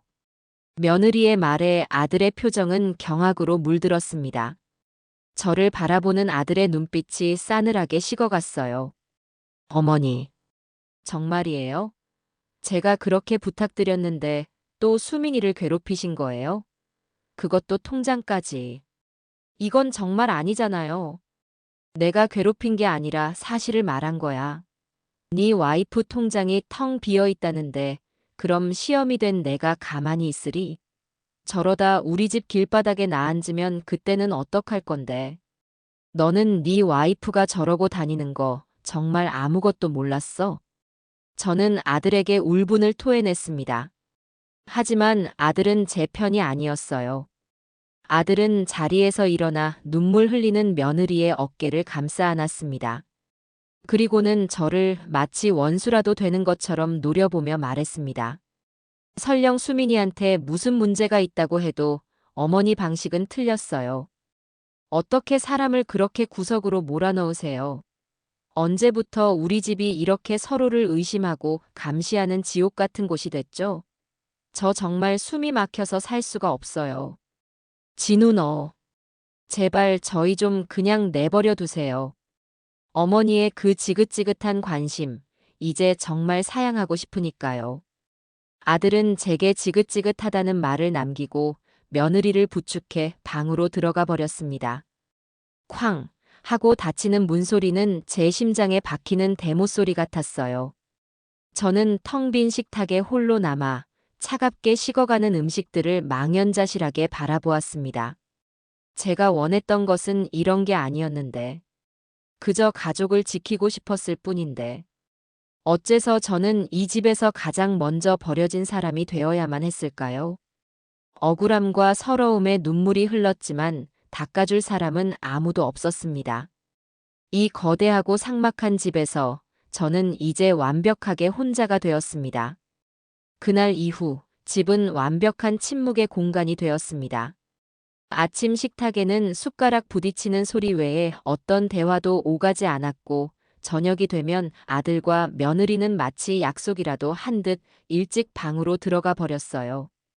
저는 거실 소파에 홀로 앉아 의미 없이 텔레비전 채널만 돌리다 잠자리에 들곤 했죠. 한 지붕 아래 살고 있지만 우리는 서로에게 보이지 않는 섬이 되어 떠다니고 있었습니다. 며느리를 위한다는 제 행동이 오히려 최악의 결과를 낳았다는 자책감에 며칠 밤낮을 괴로워했어요. 내가 정말 틀렸던 걸까? 요즘 젊은 애들의 방식은 다른 건데 내가 너무 낡은 생각으로 며느리를 재단하려 했던 걸까? 후회가 밀물처럼 밀려와 제 자신을 잠식하는 것 같았습니다. 하지만 그 와중에도 마음 한구석에서는 꺼지지 않는 불씨가 남아 있었어요. 며느리가 제게 퍼부었던 그 격렬한 분노. 그것은 단순히 사생활을 침해당한 사람의 것이라고 하기에는 너무나도 처절하고 절박했습니다. 마치 무너져 내리는 성벽 뒤에 가장 소중한 무언가를 숨기고 있는 사람처럼요. 시간은 더디게 흘러갔고 집안의 냉기는 점점 더 짙어졌습니다. 이대로는 안 되겠다는 생각이 들었어요. 제가 먼저 변하지 않으면 이 깨어진 관계는 영원히 회복될 수 없을 것 같았죠. 뭐라도 해야 했습니다. 가만히 앉아 이 숨막히는 침묵을 견디는 것보다는 차라리 몸이라도 부지런히 움직이는 게 나았어요. 저는 몇 날 며칠에 걸쳐 대대적인 집안 대청소를 시작했습니다. 겨우내 묵혀두었던 창문을 활짝 열고 구석구석 쌓인 먼지를 털어내고 가구의 위치를 바꾸며 집안의 분위기를 환기시키려 노력했어요. 마지막으로 남은 곳은 서재였습니다. 아들과 며느리가 함께 쓰는 공간이었지만 사실상 며느리가 더 많이 사용하는 곳이었죠. 그곳에 들어서는 것은 왠지 모를 용기가 필요했습니다. 며느리의 영역을 침범하는 것 같은 기분이 들었기 때문이에요. 하지만 이것도 청소의 일부일 뿐이야라고 스스로를 다독이며 저는 걸레와 먼지떨이를 들고 서재로 들어섰습니다. 며느리의 성격을 닮아 서재는 늘 먼지 한 톨 없이 깔끔했어요. 책상 위에는 노트북과 몇 가지 필기구가 각을 맞춘 듯 놓여 있었고 책장의 책들은 마치 도서관처럼 분류별로 잘 정돈되어 있었죠. 그 반듯함이 오히려 저와 며느리 사이의 거리를 보여주는 것 같아 씁쓸한 마음이 들었습니다. 저는 창문을 열어 묵은 공기를 내보내고 책상과 창틀의 먼지를 꼼꼼히 닦아냈어요. 그리고 마지막으로 책장의 먼지를 털어낼 차례가 왔습니다. 며느리가 읽는 책들이 꽂힌 책장이었죠. 최신 경영 서적부터 시작해서 두꺼운 인문학 서적, 그리고 섬세한 감성의 시집까지. 책의 종류만 봐도 며느리가 얼마나 치열하고 깊이 있게 살아가려 노력하는 사람인지 알 수 있었어요. 그런 아이를 저는 대체 왜 그렇게 몰아붙였을까요? 먼지더리로 책등을 가볍게 훑어내리던 순간이었어요. 제 팔꿈치가 그만 책 몇 권을 스치고 말았습니다. 아차 하는 순간 책 서너 권이 와르르 소리를 내며 바닥으로 떨어졌어요. 그중 한 권은 양장본이라 꽤 큰 소리를 냈죠. 어머나.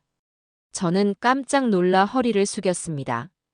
며느리가 아끼는 책인데 어디 모서리라도 찌그러졌으면 어쩌나 걱정이 됐어요. 다행히 두꺼운 카펫 위로 떨어진 덕에 책은 상한 곳 없이 멀쩡했습니다.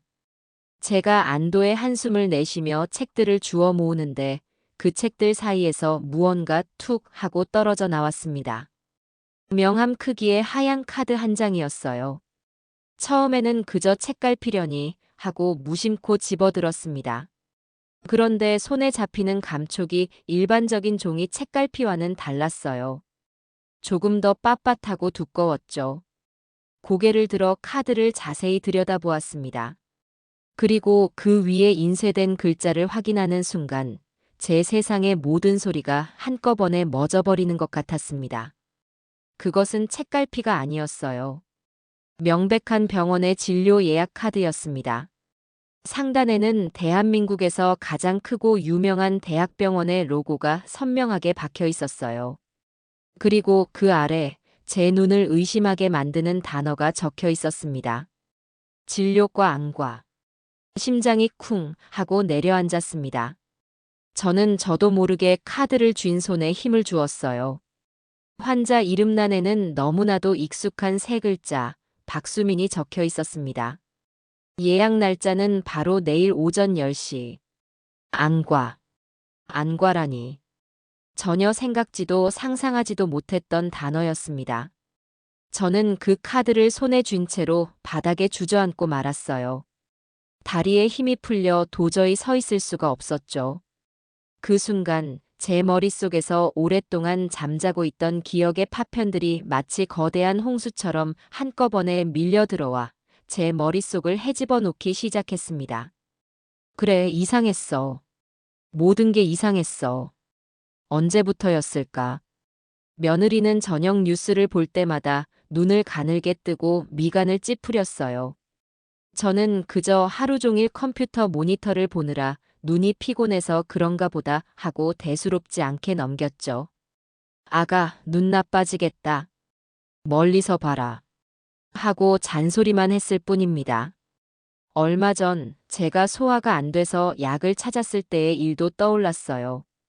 약통에 적힌 깨알 같은 복용법을 읽으려고 돋보기를 찾고 있는데 며느리가 제가 봐드릴까요, 어머님? 하고 다가왔었죠. 하지만 약통을 받아든 며느리는 한참을 들여다보기만 할 뿐 아무 말이 없었어요. 왜 그러니? 하고 묻자, 아니에요. 글씨가 좀 작네요. 어머님 돋보기 어디 있으세요? 하고 되물었죠. 지금 생각해보면 며느리는 그 작은 글씨를 읽을 수 없었던 겁니다. 한 달 전 며느리가 거실 테이블에 정강이를 찧었던 날. 그날 며느리는 단순히 아파하기만 한 것이 아니었어요. 부딪힌 직후 잠시 방향 감각을 잃은 사람처럼 그 자리에서 휘청거렸습니다. 제가 놀라서 부축하려 하자 황급히 괜찮아요. 하고 저를 밀어내듯 말했죠. 그건 고통 때문이 아니라 자신의 이상한 행동을 들키고 싶지 않았기 때문이었을 겁니다. 밤에 운전하는 것을 극도로 꺼렸던 일도요. 아들이 회식이 늦어져 데리러 와달라고 했을 때 며느리는 밤눈이 어두워서 무섭다며 번번이 거절하고는 택시를 타고 가라고 했었죠. 아들은 요즘 세상에 밤눈 어두운 사람이 어디 있냐며 투덜거렸고 저는 며느리가 그저 귀찮아서 그러는 줄로만 알았습니다. 택시. 그래, 이 모든 의문의 시작이었던 택시. 왜 며느리는 그토록 택시를 고집했을까? 돈을 아끼기 위해서가 아니었어. 외도를 하기 위해서도 아니었어. 만약에 말이야. 서서히 시야가 좁아지고 어둠 속에서는 아무것도 분간할 수 없는 병에 걸려서 더 이상은 자신의 운전 실력을 믿을 수 없게 된 것이라면 핸들을 잡는 것 자체가 다른 사람의 목숨을 위협할 수 있는 끔찍한 흉기를 드는 것과 같다고 느꼈기 때문이라면 그 끔찍한 가설에 도달하자 저는 숨을 쉴 수가 없었습니다.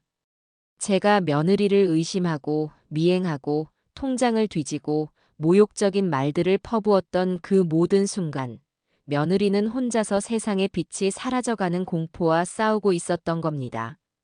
며느리가 제게 보였던 그 날카로운 분노는 저를 향한 것이 아니었어요. 그것은 자신의 나약함을 들키고 싶지 않았던, 어떻게든 평범한 일상을 지켜내고 싶었던 한 인간의 처절한 자존심이자 마지막 비명이었습니다. 저는 진료 카드를 부서져라 손에 쥔 채 차가운 바닥에 앉아 오열했습니다. 소리 없는 눈물이 뺨을 타고 흘러내려 턱 끝에 고였습니다. 미안하다, 아가. 정말 미안하다. 마음속으로 수만 번을 외쳤지만 그 말은 결코 며느리에게 닿지 못할 공허한 메아리일 뿐이었습니다. 제발, 제발 이 모든 것이 제 기괴한 상상이기를, 또 한 번의 끔찍한 오해이기를. 저는 간절히 기도하고 또 기도했습니다. 하지만 제 심장은 이미 알고 있었어요. 이것이 바로 길고 길었던 의심의 종착지이자 며느리가 목숨을 걸고 지키려 했던 비밀의 진짜 모습이라는 것을요. 그날 밤 저는 뜬 눈으로 어둠을 지새웠습니다. 며느리의 진료 카드를 서재 책상 위에 올려두고 제 방으로 돌아왔지만 그 얇은 종이 한 장이 주는 무게감은 천근만근의 바위가 되어 제 가슴을 짓눌렀어요. 눈을 감으면 그동안 제가 저질렀던 모든 어리석은 행동들이 주마등처럼 스쳐 지나갔습니다.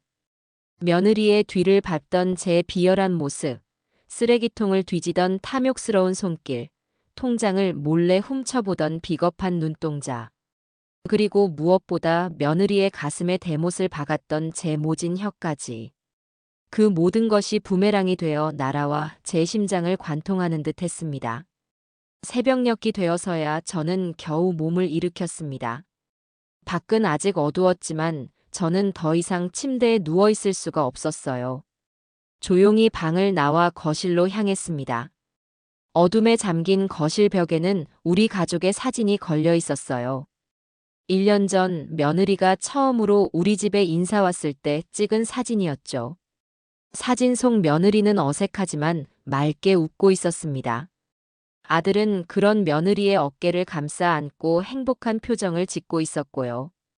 저는 그 사진을 보며 제가 그동안 이 아이에게 무슨 짓을 한 것인지, 이 단란했던 가족을 어떻게 망가뜨려 놓았는지 깨닫고는 소리 없이 눈물을 흘렸습니다. 이제 와서 무릎 꿇고 사죄한다고 해서 며느리의 마음에 새겨진 상처가 사라질까요? 제가 흘리는 이 후회의 눈물이 며느리가 혼자서 흘렸을 그 절망의 눈물을 조금이라도 닦아줄 수 있을까요? 아니, 아닐 겁니다. 저는 이미 용서받을 자격을 잃었어요. 하지만 이대로 주저앉아 있을 수만은 없었습니다. 제가 저지른 죄가 너무나도 크기에 저는 이 진실 앞에서 도망칠 수 없었습니다. 확인해야만 했어요. 제 끔찍한 예상이 사실인지, 그리고 만약 사실이라면 며느리가 지금 어떤 상태인지. 그것을 제 눈으로 직접 확인하는 것이 제가 며느리에게 속죄할 수 있는 유일한 시작점이 될 것이라고 생각했습니다. 그렇게 마지막 미행을 결심했습니다. 하지만 이번 미행은 이전과는 완전히 다른 의미를 가졌습니다. 그것은 의심의 확인이 아니라 진실의 목격이었습니다. 며느리를 단죄하기 위함이 아니라 그 아이의 고통을 끌어안기 위한 제가 마땅히 걸어야만 하는 가시밭길이었습니다. 날이 밝고 집안은 여느 때처럼 침묵 속에서 아침을 맞았습니다. 아들은 제 얼굴을 쳐다보지도 않고 출근했고 며느리는 예약 시간에 맞춰 외출 준비를 시작했어요. 저는 식탁에 앉아 차마 고개를 들지 못하고 제 손끝만 바라보았습니다. 다녀오겠습니다. 힘없이 속삭이는 며느리의 목소리에 제 심장이 덜컥 내려앉았습니다. 저는 아무 대답도 하지 못했어요. 현관문이 닫히는 소리가 들리고 나서야 저는 자리에서 벌떡 일어나 창가로 달려갔습니다. 창밖으로 보이는 며느리의 뒷모습은 위태로운 갈대처럼 흔들리고 있었어요. 금방이라도 부서질 듯 연약한 그 모습을 보며 저는 입술을 깨물었습니다. 서둘러 차 열쇠를 챙겨 지하 주차장으로 달려갔습니다. 차에 시동을 걸고 밖으로 나오는 동안 심장이 터질 듯이 요동쳤어요. 며느리가 탄 택시가 막 출발하는 것을 보고 저는 안전거리를 유지하며 조심스럽게 그 뒤를 따랐습니다. 매일같이 지나다니던 익숙한 거리의 풍경이 오늘따라 낯설고 위협적으로 느껴졌어요. 마치 세상 모든 것이 저의 죄를 알고 손가락질하는 것만 같았죠. 택시는 제 예상대로 진료 카드에 적혀 있던 그 대학병원으로 향했습니다. 병원 입구에 다다를수록 운전대를 잡은 제 손은 땀으로 축축하게 젖어갔습니다. 거대하고 하얀 병원 건물은 마치 저를 심판하기 위해 서 있는 거대한 재판관처럼 보였습니다. 며느리는 택시에서 내려 잠시 하늘을 올려다보더니 결심한 듯 건물 안으로 들어갔습니다.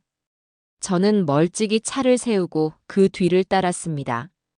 병원 로비의 북적이는 인파와 소독약 냄새가 제 죄책감을 더욱 무겁게 짓눌렀어요. 저는 마치 도망자처럼 고개를 숙이고 사람들의 그림자에 몸을 숨기며 며느리의 뒤를 밟았습니다. 2층 안과 병동. 그곳은 다른 곳보다 훨씬 더 무겁고 침체된 공기가 흐르고 있었어요. 대기실 의자에 앉아 있는 사람들은 모두 깊은 수심에 잠겨 있었죠. 어린아이의 눈에 안대를 붙여주고 있는 젊은 엄마, 백발이 성성한 노인의 팔짱을 끼고 있는 중년의 아들. 그들 모두 각자의 사연과 아픔을 안고 있는 듯 했습니다.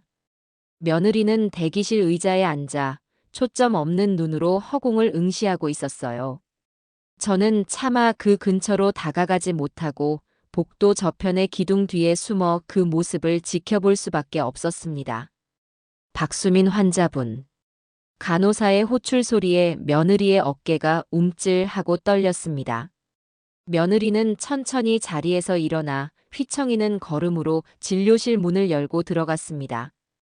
쿵. 문이 닫히는 소리는 제게 내려지는 사형 선고처럼 들렸습니다. 기다리는 시간은 지옥과도 같았습니다. 1분 1초가 칼날이 되어 제 심장을 베는 듯 했어요. 제발 아무 일도 아니기를. 단순한 노안이거나 가벼운 염증이기를. 저는 평생 드리지도 않았던 기도를 그 순간만큼은 온 마음을 다해 올렸습니다. 얼마나 지났을까요? 진료실 문이 다시 열리고 며느리가 걸어 나왔습니다. 저도 모르게 숨을 멈췄어요. 며느리의 얼굴은 생기라고는 찾아볼 수 없는 잿빛이었습니다.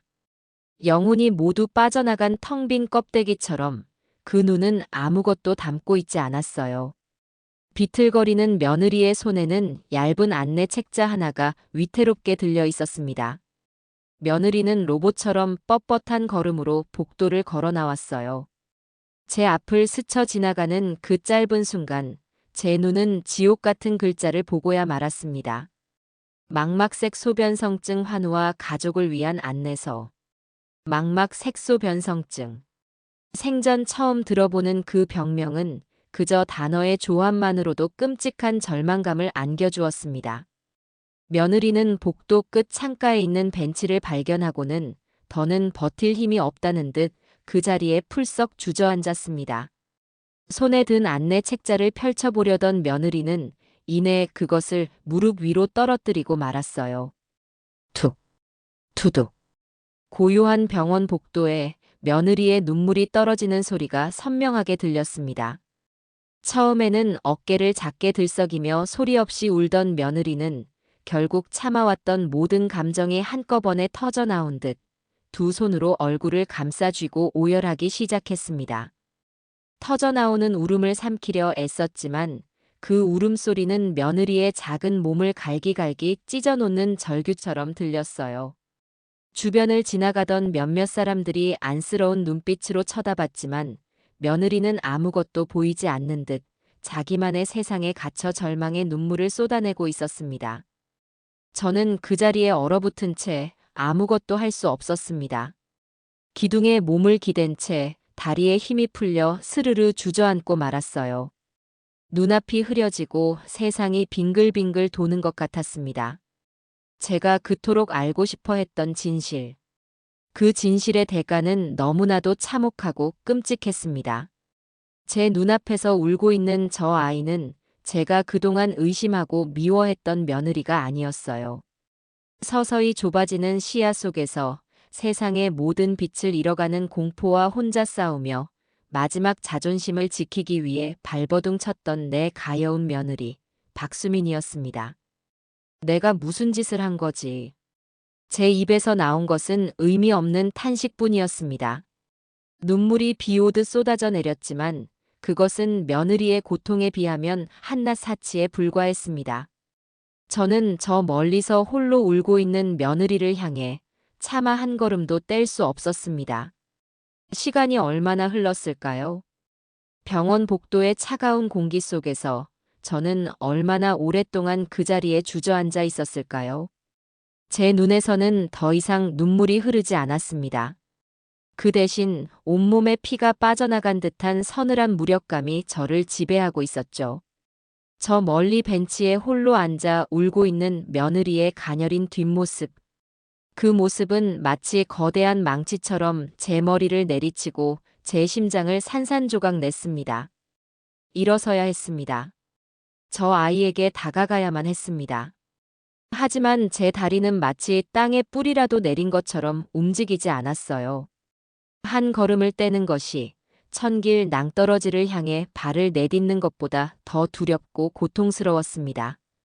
제가 저 아이에게 다가갈 자격이 있을까? 내가 무슨 말을 할 수 있을까? 제 머릿속은 수만 가지의 후회와 자책으로 뒤엉켜 한치 앞도 보이지 않는 안개 속을 헤매는 듯 했습니다. 하지만 저는 알고 있었어요. 제가 지금 여기서 도망친다면 저는 평생을 이 죄책감의 감옥에서 살아나가야만 한다는 것을요. 제가 저지른 죄의 무게가 너무나도 무겁기에 저는 이 진실의 현장에서 도망칠 수 없었습니다. 저는 벽을 짚고 천천히, 아주 천천히 몸을 일으켰습니다. 후들거리는 다리에 힘을 주고 첫 걸음을 떼었어요. 한 걸음, 또 한 걸음. 며느리가 앉아있는 벤치까지의 거리는 불과 몇십 미터 남짓이었지만 제게는 너무나도 멀고 아득하게 느껴졌습니다. 발걸음을 옮길 때마다 그동안 제가 며느리에게 내뱉었던 모진 말들이 환청처럼 귓가에 울렸습니다. 네가 뭘 숨기는지 내가 모를 줄 알아? 우리 집안 말아먹을 작정이야? 그 모든 말들이 비수가 되어 제 심장에 박혔습니다. 병원 복도를 지나가는 사람들의 무심한 얼굴들, 간호사를 부르는 다급한 목소리, 이 모든 소음이 제게는 저를 향한 비난처럼 들렸어요. 마침내 저는 며느리가 앉아있는 벤치 앞에 도착했습니다. 며느리는 여전히 두 손에 얼굴을 묻은 채 세상을 다 잃은 사람처럼 울고 있었어요. 그 작은 어깨의 떨림이 제 가슴을 미어지게 했습니다. 저는 차마 아무 말도 하지 못하고 그저 며느리의 옆에 조용히 서 있었습니다. 제 그림자가 며느리의 위로 드리워졌을 때 며느리는 인기척을 느꼈는지 천천히 고개를 들었어요. 퉁퉁 부은 눈, 눈물과 콧물로 얼룩진 얼굴. 저와 눈이 마주친 며느리의 눈동자가 경악으로 크게 흔들렸습니다. 어머님. 며느리는 황급히 눈물을 닦으며 자리에서 일어나려 했습니다. 마치 들켜서는 안 될 비밀이라도 들킨 사람처럼요. 그 순간에도 저 아이는 제게 자신의 가장 약한 모습을 보이고 싶지 않았던 겁니다. 그 모습에 저는 더 이상 참을 수가 없었습니다. 수민아. 제 입에서 나온 것은 목이 메인 갈라진 목소리였습니다. 어떻게 여기에? 미안하다 아가, 정말 미안하다. 제 사과에 며느리는 고개를 저으며 뒷걸음질 쳤습니다. 아니에요, 제가 잘못한 건데요. 아니야. 내가 다 잘못했다. 내가 죄인이야. 나 같은 시험이 만나서 네가 이 고생을. 저는 더 이상 말을 잇지 못하고 며느리의 앞에 무너지듯 주저앉았습니다. 그리고는 며느리의 차가운 손을 붙잡고 오열했어요. 제 체면도 자존심도 이제는 아무 상관 없었습니다. 제 돌발 행동에 당황한 며느리는 잠시 저를 내려다보기만 하다가 이내 꾹꾹 눌러 참아왔던 모든 감정의 둑이 무너진 듯 그 자리에 함께 주저앉아 울음을 터뜨렸습니다. 어머님 무서워요. 너무 무서워요. 그래, 알아. 얼마나 무서웠니? 얼마나 힘들었어. 이 미련한 시어미는 그것도 모르고 너를. 며느리는 제 어깨에 기대어 어린아이처럼 서럽게 울며 모든 것을 털어놓기 시작했습니다.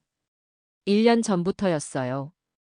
밤에 운전하는데 신호등 불빛이 자꾸 번져 보이기 시작했어요. 처음에는 그냥 피곤해서 그런 줄 알았어요. 그런데 점점 더 심해졌어요. 어두운 곳에만 가면 한치 앞도 안 보이고 자꾸 헛것을 짚고 넘어졌어요. 동네 안과에 갔더니 큰 병원에 가보라고. 며느리의 목소리는 절망으로 가득 차 있었습니다. 대학병원에서 검사를 받고 의사 선생님이 망막색 소변성증이라고 하셨을 때 세상이 무너지는 것 같았어요. 시야가 점점 좁아지다가 결국에는 빛을 잃게 될 수도 있는 병이라고. 저는 며느리의 떨리는 등을 감싸 안았습니다. 뼈밖에 남지 않은 듯 너무나도 앙상한 등이었습니다. 왜 말 안 했어? 왜 이 미련한 거사? 진우한테라도 말을 했어야지. 말할 수 없었어요. 당신 아들한테 어떻게 그런 말을 해요? 한창 회사에서 인정받고 미래를 꿈꾸는 사람한테 나 때문에 발목 잡히게 할 수는 없었어요. 짐이 되고 싶지 않았어요. 어머님께도요. 그래서 차를 팔 수가 없었어요. 차를 파는 순간 제가 아프다는 걸 모두가 알게 될 테니까요. 그래서 그냥 주차장에 세워두고 일부러 택시를 탔어요. 혹시라도 운전하다가 사고라도 나면 저 때문에 다른 사람까지 불행하게 만들 수는 없으니까요. 아, 그랬구나. 그래서였구나. 그 모든 것이 자신의 병을 숨기고 다른 사람에게 피해를 주지 않으려는 며느리의 처절한 몸부림이었던 겁니다. 통장에서 빠져나가던 그 큰 돈은요, 비급여 치료 때문이었어요. 효과가 있을지 없을지도 모르는 비싼 주사도 맞고 병에 좋다는 건 뭐든 사서 먹었어요. 한 가닥 희망이라도 잡고 싶어서요. 어머님이 저를 의심하시는 거 사실 다 알고 있었어요. 미행하시는 것도요. 너무 서럽고 분했지만 차라리 그 편이 낫다고 생각했어요. 제가 이상한 년이 되면 아무도 제 병을 눈치채지 못할 테니까요. 그래서 일부러 더 쌀쌀맞게 굴었어요. 어머님을 밀어내면 제 비밀을 지킬 수 있을 거라고 생각했어요. 죄송해요, 어머님. 정말 죄송해요. 며느리의 고백에 저는 가슴이 갈기갈기 찢어지는 것 같았습니다. 이 착하고 어리석은 아이. 자기 자신보다 가족을, 다른 사람을 먼저 생각하느라 혼자서 이 모든 고통을 감내해왔던 겁니다. 아니야. 네가 뭐가 죄송해. 내가 죄인이지. 내가 천하의 죄인이야. 이 바보 같은 시어미가 네 깊은 속도 모르고 너를 얼마나 핥히고 상처 줬니? 미안하다. 정말 미안하다, 수민아. 저는 며느리를 부둥켜 안고 한참을 울었습니다. 차가운 병원 복도에서 우리는 그렇게 한참 동안 서로의 눈물을 닦아주며 서로의 아픔을 보듬으며 울었습니다. 그것은 원망과 오해를 씻어내는 회한의 눈물이자 마침내 서로의 진심을 확인한 화해의 눈물이었습니다. 그리고 그 눈물 속에서 저와 며느리는 비로소 진짜 가족이 되어가고 있었습니다. 한바탕 눈물바람이 휩쓸고 간 병원 복도에는 무거운 침묵과 함께 옅은 온기가 감돌기 시작했어요. 저는 퉁퉁 부은 며느리의 눈을 손수건으로 닦아주고 벤치에 나란히 앉아 한동안 말없이 며느리의 손만 꼭 잡아주었습니다. 이제 와서 100마디 말을 한들 무슨 소용이 있겠어요. 그저 곁에 있어주는 것, 네가 더 이상 혼자가 아니라는 것을 느끼게 해주는 것만이 제가 할 수 있는 유일한 일이었습니다. 한참의 시간이 흐른 뒤 저는 자리에서 일어났습니다. 언제까지고 이렇게 주저앉아 슬퍼하고만 있을 수는 없었어요. 며느리는 이미 너무나도 오랜 시간 동안 혼자서 싸워왔습니다. 이제는 제가 우리 가족이 며느리의 방패이자 칼이 되어 주어야만 했습니다. 제 마음속에서 뜨거운 무언가가 솟구쳐 올랐어요. 슬픔과 죄책감을 넘어선 이 상황을 어떻게든 이겨내고야 말겠다는 단단한 결이었습니다. 수민아, 잠깐만 여기 있어. 내가 전화 한 통만 하고 올게. 저는 며느리를 안심시키고는 복도 끝으로 가 휴대폰을 꺼내 들었습니다. 망설임 없이 아들 진우의 번호를 눌렀어요. 신호음이 몇 번 울리고 아들의 무미건조한 목소리가 들려왔습니다. 왜요, 어머니? 진우야. 제 목소리는 낮고 단호했지만 떨림을 감출 수는 없었습니다. 지금 당장 하던 일 다 멈추고 여기 대학병원으로 와라. 병원요? 병원은 갑자기 왜요? 또 무슨 일이세요? 아들의 목소리에는 여전히 경계심과 짜증이 섞여 있었어요. 묻지도 따지지도 말고 그냥 와. 네가 지금 당장 네 와이프 곁에 있어줘야 해. 우리 수민이한테 네가 필요하다고. 제 목소리에 담긴 절박함과 비장함을 느꼈는지 아들은 더 이상 아무것도 묻지 않았습니다. 알았어요. 지금 바로 출발할게요. 거기가 어디예요? 저는 아들에게 병원 위치를 알려주고 전화를 끊었습니다. 그리고는 곧장 며느리에게 돌아가 아이의 손을 잡고 일으켜 세웠어요. 아가, 우리 저기 카페 가서 따뜻한 차라도 한잔하면서 진우 기다리자. 응. 며느리는 힘없이 제게 이끌려 병원 1층에 있는 카페로 향했습니다. 저는 따뜻한 대추차 2잔을 시켜 며느리의 손에 쥐어주었어요. 며느리는 아무 말 없이 김이 모락모락 피어오르는 찻잔만 내려다보고 있었죠. 그렇게 30분쯤 지났을까 아들이 헐레벌떡 카페 안으로 뛰어들어왔습니다. 아들은 저와 며느리를 번갈아 보며 대체 무슨 일이냐는 불안한 표정을 지었어요. 어머니, 수민아, 대체 무슨 일이야? 누가 어디 아파? 아들이 말을 채 끝내기도 전에 저는 자리에서 일어나 아들의 팔을 붙잡았습니다. 너가 직접 들어야겠다. 그리고 너 눈으로 직접 봐야 해. 우리 다시 의사 선생님 좀 뵙고 가자. 아들은 영문을 모르겠다는 얼굴로 저와 며느리를 따라 다시 안과 병동으로 향했습니다. 저는 안과 진료실 문을 망설임 없이 두드렸어요. 잠시만요.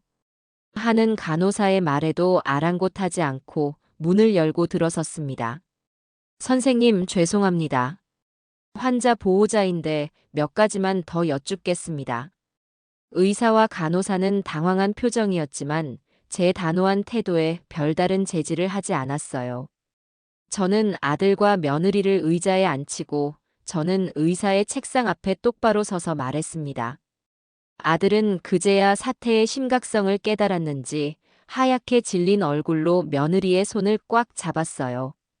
선생님, 제 며느리 병, 망막색 소변성증이라고 하셨죠. 그래서 앞으로 어떻게 됩니까? 치료 방법은 있습니까? 시력을 완전히 잃게 될 수도 있다는 말이 사실인가요? 저는 제가 궁금했던 모든 것을 두서없이 하지만 단 하나도 빼놓지 않고 쏟아내기 시작했습니다. 국내에서 할 수 있는 치료는 뭐가 있습니까? 해외는요?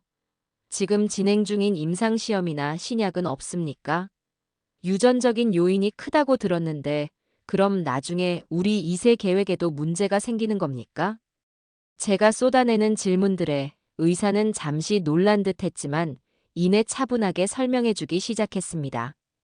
병의 진행 속도, 현재까지 알려진 치료법의 한계, 그리고 앞으로 환자와 가족이 준비해야 할 것들까지. 저는 의사의 말을 한마디도 놓치지 않으려고 온 신경을 집중했습니다. 옆에서 설명을 듣던 아들은 충격에 말을 잇지 못하고 고개만 숙인 채 눈물을 뚝뚝 흘렸고 며느리는 그런 아들의 손을 오히려 더 꽉 잡아주었어요. 저는 더 이상 의심 많고 잔소리하던 시어머니가 아니었습니다. 제 아들과 며느리를 지키기 위해 이 거대한 절망과 싸워야 하는 한 가족의 가장이었습니다. 그날 저녁 집으로 돌아온 우리는 아무도 저녁을 먹을 생각을 하지 못했어요. 거실 소파에 나란히 앉아 무거운 침묵 속에서 각자의 슬픔을 사귀고 있었죠. 그 침묵을 깬 것은 저였습니다. 우리가 이렇게 주저앉아 있을 시간 없다. 저는 자리에서 일어나 제 방으로 들어가 낡은 서류 가방 하나를 들고 나왔습니다. 그리고는 그 안에서 오래된 상가 건물 등기부등본을 꺼내 테이블 위에 올려놓았어요. 이거 니들 아버지 살아생전에 내 노후 자금으로 쓰라고 사준 작은 상가다. 내가 이거 팔 거다. 제 선언에 아들과 며느리가 동시에 고개를 들어 저를 바라봤습니다. 어머니, 그게 무슨 말씀이세요? 그건 어머니 전 재산이잖아요. 아들이 기겁하며 말했지만 저는 단호하게 고개를 저었습니다. 시끄럽다. 돈은 있다가도 없고 없다가도 다시 생기는 거야. 하지만 우리 수민이 눈은 한 번 잃으면 다시 되돌릴 수가 없어. 저는 며느리의 손을 잡고 말했어요. 아가, 의사 선생님이 그러시더구나. 아직 완치법은 없지만 병의 진행을 늦추는 연구가 세계 곳곳에서 활발하게 진행되고 있다고. 미국이든 유럽이든 세상 어디든 간에 단 1%의 희망이라도 있는 곳이 있다면 우리는 그곳으로 갈 거다. 내가 가진 모든 걸 팔아서라도 네 눈을 고칠 수 있는 방법을 찾을 거야. 그러니 너는 절대로 희망을 잃으면 안 된다. 알겠니? 제 말에 며느리는 끝내 참지 못하고 다시 한번 눈물을 쏟아냈습니다. 하지만 그 눈물은 아까 병원에서 흘렸던 절망의 눈물이 아니었어요. 그것은 고마움과 미안함, 그리고 아주 작은 희망이 뒤섞인 따뜻한 눈물이었습니다. 아들도 더 이상 반대하지 않았어요. 그저 제 손을 잡고 어머니 감사합니다. 정말 감사합니다.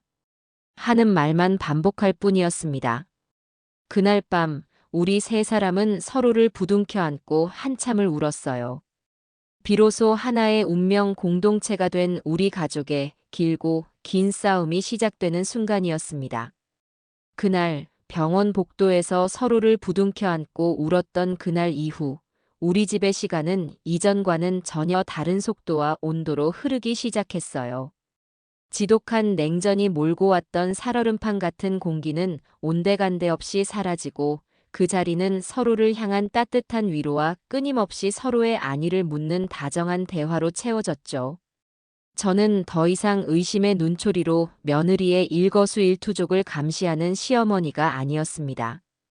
이제 저는 서서히 빛을 잃어가는 세상 속에서 홀로 외로웠을 내 가여운 아이의 눈이자 발이자 세상에서 가장 든든한 동반자가 되기로 맹세했어요. 아침에 눈을 뜨면 제 하루는 며느리를 위한 일로 시작되었습니다. 가장 먼저 며느리의 방문을 노크하고 아가, 잘 잤니? 불편한 데는 없었고 하고 묻는 것이 저의 첫 번째 일과였죠. 그러면 방 안에서는 예전의 날카로움 대신 한결 부드러워진 며느리의 목소리가 들려왔습니다. 네, 어머님. 덕분에 푹 잤어요. 어머님도 잘 주무셨어요? 그 목소리를 듣고 나서야 제 마음도 비로소 안심이 되었어요. 아침 식탁에는 블루베리와 시금치, 당근처럼 눈에 좋다는 음식들이 매일같이 올라왔습니다. 제가 정성껏 차린 음식을 며느리는 한 톨도 남기지 않고 깨끗이 비워주며 제 마음에 보답했죠. 병원에 가는 날이면 이제 운전은 당연히 제 몫이었어요. 한때 의심과 불신의 상징이었던 그 자동차는 이제 우리 두 사람의 희망을 싣고 달리는 소중한 공간이 되었습니다. 저는 조수석에 앉은 며느리에게 마치 라디오 DJ가 된 것처럼 창밖의 풍경을 생생하게 중계해 주었죠. 수민아, 지금 우리 올림픽대로 달리고 있어. 왼쪽 창밖으로 한강이 보이는데 어젯밤에 비가 와서 그런지 물이 제법 맑네. 저 멀리 높은 빌딩도 황금빛으로 반짝이고 꼭 만화 영화에 나오는 성 같아. 어느 날은 공원으로 며느리를 데리고 나갔어요. 천천히 며느리의 팔짱을 끼고 산책하며 저는 세상의 모든 색깔을 제 목소리에 담아 전달하려 애썼습니다. 아가, 저기 봐. 저 나무 단풍나무인데 잎사귀 끝이 벌써 저렇게 새빨갛게 물들었네. 꼭 수줍은 새색시 볼처럼 발그레하다. 그리고 네 발밑에는 지금 노란 은행잎이 양탄자처럼 깔려 있어. 바삭바삭 밟는 소리도 참 듣기 좋다. 그렇지? 그러면 며느리는 제 팔을 더 꽉 잡으며 눈을 감고는 활짝 웃어 보였어요. 네, 어머님. 제 눈으로 볼 때보다 어머님 눈으로 세상을 보니 훨씬 더 아름답고 선명하게 느껴져요. 모든 게 다 그림 같아요.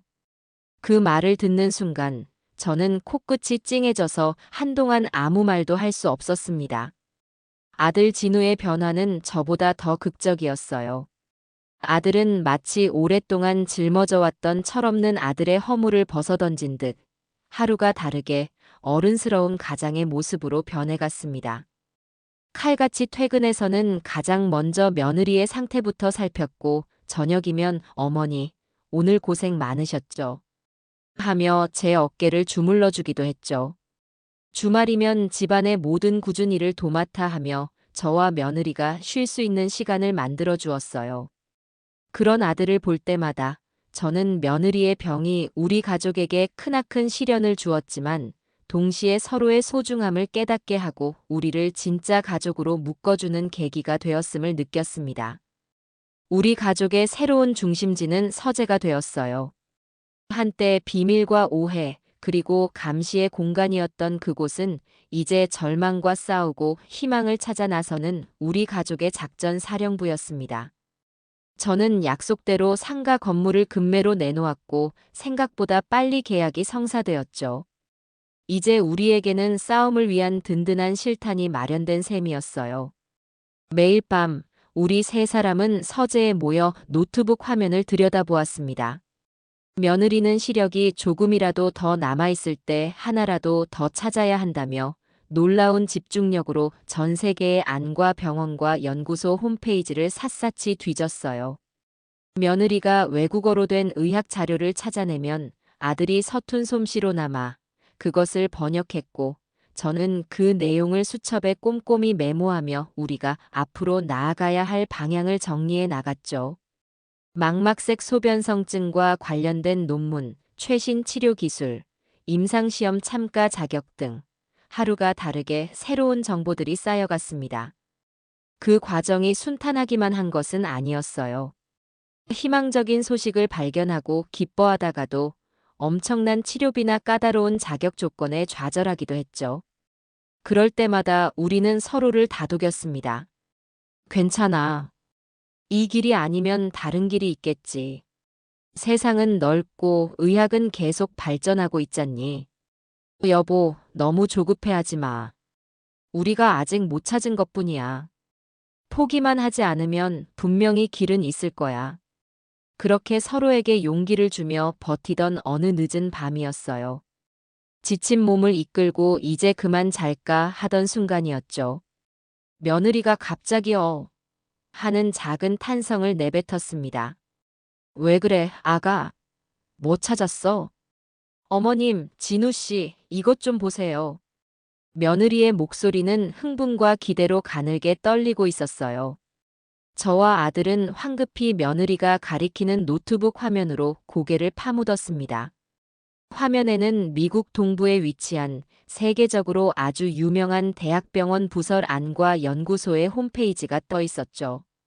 그곳에서는 망막 전구세포를 이용한 새로운 줄기세포 치료법의 임상시험 참가자를 모집하고 있다는 공고가 올라와 있었습니다. 또 자격이 안 맞을지도 몰라. 너무 기대하지는 말자. 저는 애써 침착하려 했지만 심장은 이미 미친 듯이 뛰고 있었어요. 며느리는 떨리는 손으로 마우스를 스크롤하며 임상시험 참가 자격 요건을 하나하나 읽어내려갔습니다. 그리고 마침내 가장 중요한 유전자 변이 항목에 도달했을 때 며느리의 입에서 믿을 수 없다는 탄성이 터져나왔죠. 맞아, 똑같아. 제가 가진 유전자 유형이랑 여기서 찾는 유형이랑 똑같아요. 세상에 어머님 길이 있나 봐요. 정말로 우리에게도 기회가 오려나 봐요. 며느리는 노트북을 끌어안고 아이처럼 울음을 터뜨렸습니다. 저와 아들도 그 화면을 보며 서로를 부둥켜 안고 환호성을 질렀어요. 그동안의 고생과 절망이 한꺼번에 씻겨나가는 듯한 기분이었습니다. 우리는 그날 밤 동이 트는 줄도 모르고 연구소에 보낼 서류를 준비했죠. 며느리의 진단서와 각종 검사 결과를 번역하고 자기소개서와 지원 동기를 작성했어요. 저는 며느리가 쓴 초안에 이 아이는 제 아들의 아내이기 이전에 제 소중한 딸입니다. 제발 제 딸에게 세상을 다시 볼 수 있는 기회를 주십시오. 하는 어머니의 절박한 마음을 담아 한 문단 정성껏 덧붙였습니다. 지푸라기라도 잡는 심정으로 지원 서류를 보내고 우리는 피 말리는 기다림의 시간을 보내야만 했어요. 하루에도 수십 번씩 이메일함을 새로 고침하며 혹시나 답장이 오지 않았을까 확인했죠. 일주일, 2주일. 시간이 흐를수록 희망은 점점 불안감으로 변해갔습니다. 그러던 어느 날 오후였어요. 거실에서 며느리와 함께 과일을 깎아 먹고 있는데 며느리의 휴대폰에서 띵동하는 이메일 도착 알림음이 울렸습니다. 어머님 혹시... 며느리의 얼굴이 굳어졌어요. 저는 심장이 멎는 것 같아 마른 침을 삼키며 며느리의 휴대폰을 받아들었습니다. 발신자는 우리가 그토록 기다리던 바로 그 연구소였죠. 왔어, 아가, 답장이 왔어. 제 손은 사시나무처럼 떨렸고 며느리는 두 손을 모아 간절히 기도하기 시작했어요. 저는 떨리는 손가락으로 메일 본문을 천천히 스크롤했습니다. 수많은 외국어 단어들 속에서 마침내 선정되었다는 의미를 가진 단어를 찾아냈어요. 됐어, 수민아, 너가 됐대. 임상시험 대상자로 뽑혔대. 그 순간 우리 집은 떠나갈 듯한 환호성과 기쁨의 눈물바다로 변했어요. 저는 며느리를 부둥켜 안고 덩실덩실 춤을 추었고 소식을 듣고 달려온 아들은 며느리를 번쩍 들어 올려 빙글빙글 돌렸죠.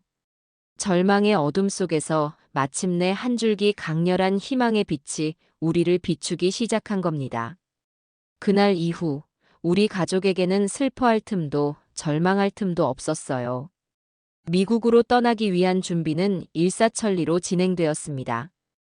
비자를 신청하고 비행기 표를 예매하고 현지의 숙소를 구했죠. 저는 제 남은 모든 것을 쏟아부어 며느리가 치료에만 전념할 수 있도록 모든 것을 준비했어요. 출국을 며칠 앞둔 어느 날 저녁이었어요. 저는 거실에서 며느리에게 미국에 가서 사용할 태블릿 PC의 사용법을 알려주고 있었습니다. 음성 지원 기능과 번역 앱, 그리고 장시간 비행을 위한 오디오북을 다운받아 주었죠. 자, 이제 어지간한 건 다 됐네. 가서 말 안 통해도 이 녀석만 있으면 굶어 죽지는 않겠다. 제 농담에 며느리가 환하게 웃었어요. 그 웃음소리가 봄 햇살처럼 거실을 환하게 채웠습니다. 어머님 덕분이에요. 어머님이 안 계셨더라면 저는 여기까지 오지도 못했을 거예요. 진작에 모든 걸 포기했을지도 몰라요. 정말 감사하고 사랑해요. 며느리는 제 손을 꼭 잡으며 진심을 전했어요. 그 말에 제 눈시울이 뜨거워졌죠. 나야말로 고맙다, 아가. 나 같은 못난 시어미를 용서해주고 다시 가족으로 받아들여줘서. 그리고 포기하지 않고 버텨줘서 정말 고맙다. 저는 며느리를 가만히 안아주었어요. 태블릿 화면에서 흘러나오는 은은한 빛이 우리 두 사람을 따뜻하게 감싸고 있었습니다. 저는 창밖의 어둠을 바라보았죠. 진정으로 앞을 보지 못하는 것은 눈의 기능이 아니라 마음의 눈을 닫아버리는 것이라는 사실을 이제야 깨달았기 때문이에요. 서로를 의심하고 미워했던 지난날, 우리 집은 환한 대낮에도 칠흑 같은 어둠 속에 있었습니다. 며칠 뒤 우리는 공항으로 향할 겁니다. 그것은 단순히 대륙을 건너는 비행이 아니라 절망에서 희망으로 건너가는 우리 가족의 위대한 첫걸음이 될 거예요. 그 끝에 무엇이 기다릴지는 아직 알 수 없지만 한 가지는 확실합니다. 가장 짙은 어둠 속에서 서로의 손을 꼭 잡은 우리는 이제 아무것도 두렵지 않다는 것을요. 진정한 봄이라는 것은 단지 눈으로만 보는 것이 아니라는 것을요. 서로의 마음을 이해하고 서로의 아픔을 보듬어 안을 때 가장 춥고 어두운 겨울 속에서도 우리는 가장 눈부신 봄을 마주할 수 있다는 것을요. 우리 가족은 며느리가 잃어버린 빛을 찾아 아주 길고 어두운 터널을 지나고 있었습니다. 하지만 우리는 더 이상 두렵지 않습니다. 서로의 손을 꼭 잡고 서로가 서로에게 빛이 되어주고 있으니까요. 그리고 저는 믿습니다. 이 터널의 끝에는 분명 세상에서 가장 찬란한 희망의 빛이 우리를 기다리고 있을 것이라고요.